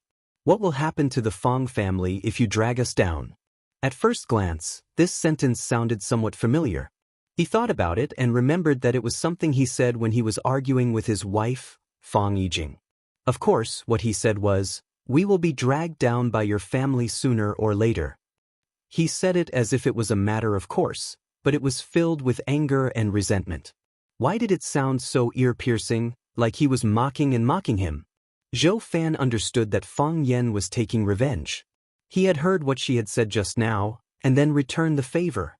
It had to be said that the feeling of stabbing oneself to death with one's own poison sword was really unbearable. Zhou Fan's face turned livid. He stared at Fang Yan with anger in his eyes and said, "Fang Yan, what are you talking about? No matter what, I'm still your uncle, your elder. How can you be so disrespectful to your elders? Didn't you say that the villagers of Swallow Dock are very particular about etiquette? Is this what you call etiquette?" Fang Yan laughed and said, "Uncle, are you angry?" Zhou Fan felt like he was stabbed in the chest again. No, it was one slash after another. There was no pause at all. Although it was a simple question, why did it sound so infuriating? "It's right to be angry," Fang Yan said with a smile. "Because when I heard what you said, I was angry too. Uncle, actually, our Swallow Dock is really a reasonable place. Not only do we respect etiquette, but we also respect reason. If others respect us, we will respect them tenfold. This was the etiquette of reciprocity. We will not offend those who do not offend us, but if we are offended, we will return the favor. This is the principle of distinguishing kindness and hatred. You don't talk etiquette to us, and you don't reason with us. Swallow Dock naturally won't show etiquette or reason with you. So you have a reason to humiliate your elder in this way?" Zhou Fan sneered. He had not been humiliated like this for many years. Fang Yan's behavior was equivalent to openly offending him. "How is it humiliating? This is the principle that if someone offends me, I will return the favor. This is the first iron rule of our Swallow Dock that has existed for 1,000 years. I know, I always thought that you looked down on the Fang clan. Your Zhou family is considered the #1 figure in Mingzhu's banking system. What does our Fang family have? A cripple, a drunkard, a bookworm, a woman, and a child. Far away in a deserted village, living in an old house. What's so special about you? So, year after year, you didn't want to step into the Fang family's door. Sometimes, Auntie came back alone, but you and your son were nowhere to be seen. Auntie never complained about you, nor did she say anything bad about you. She always explained that you were too busy with work and couldn't travel with us. Actually, we're not stupid. We all know what the real situation is. We understand Auntie's difficulties. We didn't want to expose her, we didn't want to embarrass our sister-in-law. On one side were her parents, brother, and sister-in-law. On the other side were her husband and son. Both sides were flesh. Which side could she stand on? Sister-in-law says you're very busy, so we'll assume that you're really busy. Auntie says you don't have time to come back, so we comforted her and told her that it's okay. You can come back together next time. Auntie is my auntie, my father's sister, and my grandfather's daughter. We all want her to live a happy life, and we don't want her to suffer any grievances in the Zhou family. We think that if we are more lenient and take care of you, you'll be able to feel our kindness, and you'll treat my auntie better. Obviously, you don't have this kind of awareness. You think leniency is cowardice, and care is flattery. Our Fang family is a piece of chicken ribs to you. It's tasteless to eat, and you'll lose face if you abandon it. You must be feeling very complicated this time, right? Fang Yan, that's just your personal opinion. How I treat your auntie, let her speak for herself. Zhou Fan defended himself. Fang Yan nodded in agreement with Zhou Fan's words. He said, "I don't deny that. To be honest, you're really good to auntie. If you weren't good to auntie, our Fang family would have gone to your door to ask for an explanation. Grandfather has entrusted his daughter, whom he has raised for more than 20 years, to you. What right do you have to treat her badly? You've always been worried that our Fang family will drag you down, and you think coming to our Fang family is a waste of time. From the moment your car stopped in front of our Fang family's courtyard, you've been full of hostility, or rather anger. Because of our existence, you had to come with auntie. Uncle, we used to think for auntie's sake, and we thought that everything was fine. But time and time again, you've belittled and insulted us. As a member of the Fang family, I have to stand up and say something. You're an idiot." Fang Yan pointed at his own legs and said, "Can't you see such a thick thigh? And you're always thinking about hugging someone else's thigh. If you're not an idiot, then what are you? I've heard that officials have bright eyes, but are your eyes covered with sh*t? Zhou Fan was amused by Fang Yan's words. He pointed at Fang Yan and said, Fang Yan, I don't understand. What are you so proud of?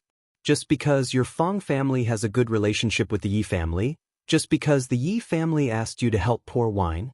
Do you think that's what you're relying on? Is this what you're proud of? If that's all, then it's too embarrassing, isn't it? Fang Yan lowered his voice and said mysteriously, I'm very rich, I'm not lying to you. Fang Yan waved his hand at Zhou Fan and said, I'll call you uncle and you can't let me down. Goodbye, uncle. Fang Yan waved his hand and left with the wind and snow. Zhou Fan stood where he was, his face as pale as the snow on his feet. He stamped his feet heavily and said with a sneer, I'd like to see how long you can be arrogant. When Fang Yan arrived at the Yi family's house, Yi Fengxing was playing ice hockey with his cousins at the gate of the yard. The leader's drivers were arranged in the side hall of the yard. They were drinking tea and eating melon seeds, watching the children play with kind smiles on their faces. Seeing Fang Yan coming over, Yi Fengxing threw the ice hockey in his hand to his cousin. He greeted Fang Yan and said, Lunch is about to start. Third uncle said that you can go in directly when you arrive. Fang Yan looked at Yi Fengxing and asked, Why didn't third uncle let you go in to pour wine? Yi Fengxing curled his lips and said, Third uncle may think that I'm too fat and it's not nice to occupy 2 seats. Fang Yan naturally knew that it couldn't be the reason. He patted Yi Fengxing's shoulder and comforted him, maybe it's the sequelae of the Maple Leaf Club. He probably wants to add fuel to the fire. Yi Fengxing put his arm around Fang Yan's shoulder and said, I don't need you to explain to me. Isn't it the same for either of us to go in? I don't want to go in yet. If I go in, I want to secretly eat fat. A small bite isn't satisfying, and a big bite isn't pleasing. It's better to hide in the kitchen and eat to my heart's content. Fang Yan patted his brother's shoulder and walked towards the Yi family's living room. The Yi family had 2 living rooms. One was used to entertain guests. It was spacious, luxurious, and extraordinary. The other was used by the family for gatherings. Although it was smaller and simpler, it was more warm and cozy. Except for guests, the Yi family rarely used the living room outside. Fang Yan had been to the Yi family countless times and was familiar with the Yi family's buildings. Through the hall was the small courtyard, and across the lawn was the side hall. To the left was the cement path of the main living room, and to the right was the stone path of the Yi family's inner residence. Fang Yan walked up the cement path and stood at the door of the living room and looked in. Yi Daoling was sitting on the main seat, accompanied by an old man. There were also a few middle-aged men about Yi Daoling's age sitting on the left and right sides. They didn't use the 2 rows of yellow rosewood chairs on both sides of the living room. Although it looked formal and dignified, it was easy to pull people apart. They sat on the sofa made of the same rosewood. Although it was a bit crowded, it made their relationship look more intimate and harmonious. As a brilliant politician, it was impossible for Yi Daoling not to understand these details. Seeing Fang Yan appear at the door of the living room, Yi Daoling waved to Fang Yan and said, Come over, we're waiting for you. Fang Yan walked in front of Yi Daoling and took the initiative to fill the cups in front of everyone. He said with a smile, Hello leaders, I'm here to serve you. Yi Daoling pointed at Fang Yan and said to his colleagues, This is the Fang Yan I mentioned to you just now. Although this kid's surname is Fang, I've always treated him as a nephew, very slippery. If it wasn't for his act at the Maple Leaf Club, I wouldn't have gotten this benefit. Everyone sized up Fang Yan while flattering Yi Daoling. The white-haired old man said in a deep voice, I also heard those rumors that Daoling got lucky. What a joke. This is an appointment from the country, how can it be taken lightly? This kind of person can only gossip behind his back. If he dares to say it to his face, I'll have to talk to him. Minister Yi is everyone's hope. We're sincerely convinced that you're in this position. I also want to get lucky and move my butt forward, but I've been looking forward to it for so many years, but I've never waited for such an opportunity. Yi Daoling smiled calmly and looked at Fang Yan and said, Everyone here is your elder. You have to toast them a few more times in a while. Coming to Swallow Dock as a guest, it's fine if we don't treat them well in other aspects, but we can't not drink good wine. It's the annual vacation now, don't worry about them making mistakes. Fang Yan nodded in agreement and said, I'll listen to third uncle. Only then did Fang Yan understand that Yi Daoling pulled him over to support him and introduce some connections. Perhaps he was also worried that his family would vent their hatred on Fang Yan.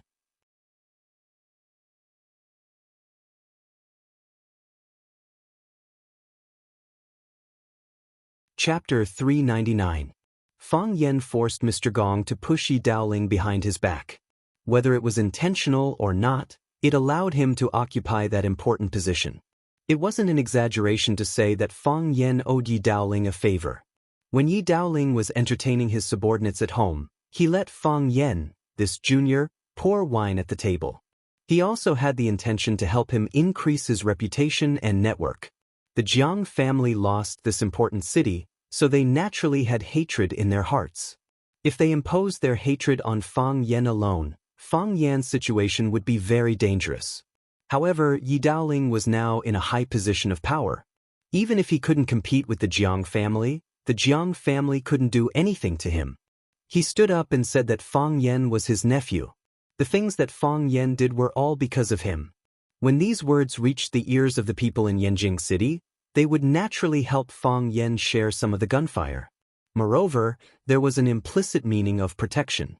The Yi family had always been very good at distinguishing between gratitude and grudges.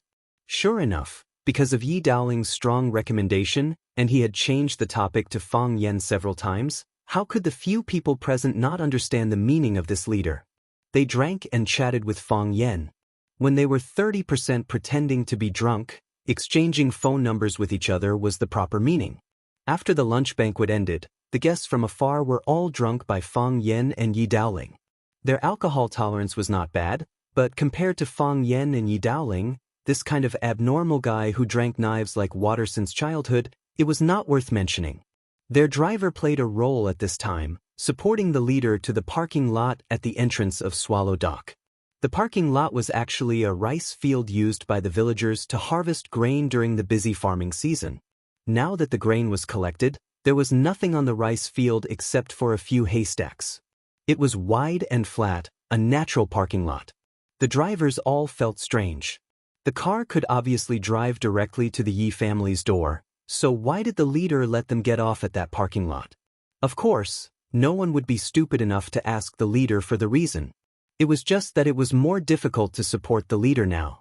Fang Yan and Yi Daoling sat back in front of the coffee table and drank tea. Yi Daoling looked at Fang Yan and said, I only have 2 days of vacation. Today, I will entertain my colleagues at home.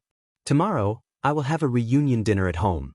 On the first day of the new year, I will accompany the Prime Minister on a visit. This might be the last time we meet before the new year. We might not have the chance to meet again after the new year. When are you going to Huaqing? Probably on the 7th or 8th, Fang Yan said.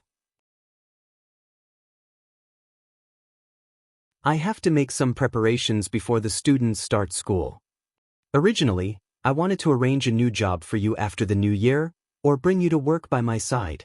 But since you have made your own choice, I can't say much. Since you have chosen to be a teacher, you have to be responsible for your students. Besides, you have gained a lot in Huaqing for half a year. Since the heart of Tai Chi can break through twice, it proves that there will be a third time. Although I don't know much about your Fang Tai Chi, if you can reach the legendary highest state of Tai Chi, the water overflow state, you will be the pride of our entire Swallow Dock. Yi Daoling looked like he was gossiping. Just as he said, he was indeed talking to Fang Yan with the tone and attitude of an elder. Fang Yan nodded with a smile and said, I will work hard. When I am with my students, I feel very calm and my body feels very free. I think this is also the reason why my heart of Tai Chi can break through. So, I will continue to be a teacher. I am not considering changing professions for the time being. As for whether the heart of Tai Chi can reach the water overflow state, let nature take its course. This kind of thing can't be forced. The heart of Tai Chi won't have the word forced. Of course, I am also looking forward to such a day. Yi Daoling nodded and said, write down Donghai's phone number. If there is anything, you can call him directly. I often have meetings, so my time is not as free as Donghai. If there is a problem that I can't solve, I will ask Uncle Donghai for help. Fang Yen said with a smile. If someone threw an olive branch, he would naturally accept it with both hands. Yi Daoling put down the teacup in his hand and said, I am going to read a document, so I won't sit with you. You young people find your own fun. Fang Yen got up and sent Yi Daoling off. Yi Fengsheng ran over and asked, Third uncle left?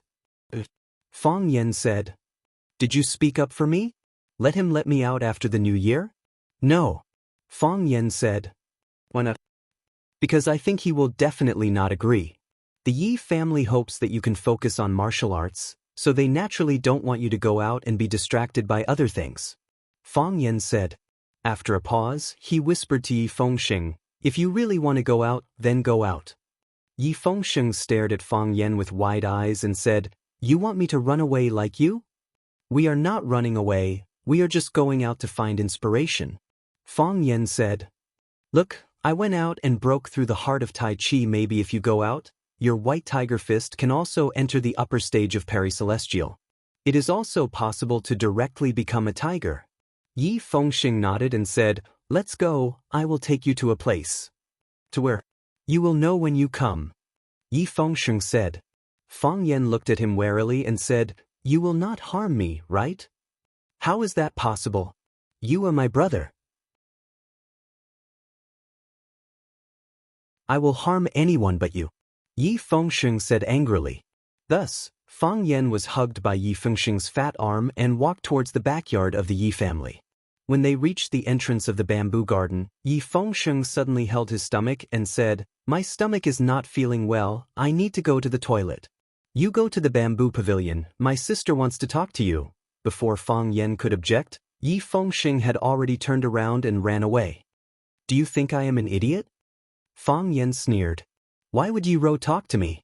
It must be a trap. Fang Yen didn't go to the bamboo pavilion, he turned around and left. Fang Yen had just gotten home and was about to rest when his phone rang in his pocket. It was a message from Yi Fengsheng, How dare you stand my sister up? Fang Yen jumped out of his bed in shock. Is Yi Ro really looking for me? That bastard Yi Fengsheng?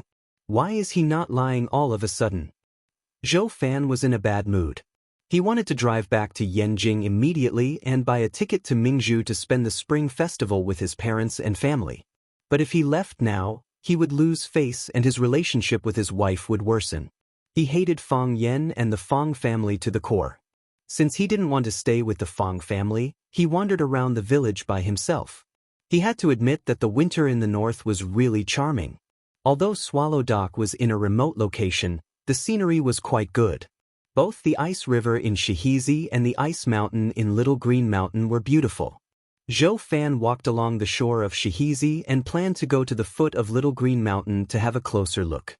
He walked farther and farther, and his figure became more and more faint. Whoosh! He heard the sound of snow being stepped on behind him. He turned around, but there was no one behind him. When he turned around, he saw a man in a black robe and a hood standing in front of him. Zhou Fan was taken aback, and he stepped back. When he regained his balance, he asked anxiously, Who are you? What do you want? Are you Fang Yen? Fang Yen, I'm warning you, don't play this kind of trick with me. He had received a high level of education, so he naturally didn't believe in ghosts. But this man appeared out of nowhere and was dressed in such a 2D style. This made him wonder if Fang Yen was deliberately trying to scare him. After all, in his impression, Fang Yen could do anything. Whoosh! The man took a step forward. With just one step, he was already in front of Zhou Fan. Then he stretched out his hand and grabbed Zhou Fan's neck. During this process, Zhou Fan didn't have any intention of dodging or resisting. Perhaps it was too late. The black-robed man exerted a bit of force and lifted Zhou Fan's body into the air. Zhou Fan's feet were off the ground and he couldn't breathe properly. His face quickly turned purple. His throat was moaning and he wanted to say something, but no words came out. The black-robed man raised a white transparent bottle in front of Zhou Fan and said with an extremely hoarse and strange voice, When we have reunion dinner, pour this into the Fang family's soup pot. I believe you can do it. Zhou Fan's eyes widened. It was unknown whether it was because he was surprised to receive such a strange task or because his body was suffering from lack of oxygen. Of course, you can also resist or run away. It doesn't matter. As the black-robed man spoke, the hand that was strangling Zhou Fan's throat twisted slightly and Zhou Fan's mouth opened wide. The black-robed man flicked his finger and a black pill was shot into Zhou Fan's mouth. Zhou Fan only smelled a fishy smell, and then the pill dissolved in his mouth, flowed into his throat and stomach, and could no longer be found. You can only get the antidote after completing the task, the black-robed man said in a muffled voice. Either they die or you die, plop. Zhou Fan's body fell to the ground. He covered his neck and gasped for fresh air. If he had been strangled for 1 or 2 more seconds, he felt that he would have died. When he finally recovered, he raised his head to look for the black-robed man but found that he had already disappeared. The river bank and the mountain ridge were gone, as if they had never been there. More strangely, he found that the black-robed man didn't even leave footprints.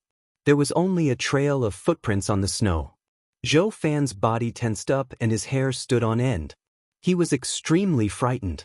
Did he meet the legendary snow ghost today? However, he looked at the white glass bottle in his hand. Why would the snow ghost want to poison the Fong family? Poison? In a panic, he threw the glass bottle far away. You're tuning in to the Wang Lin's Journey YouTube channel. Don't forget to subscribe and join us on this journey to catch the most captivating stories.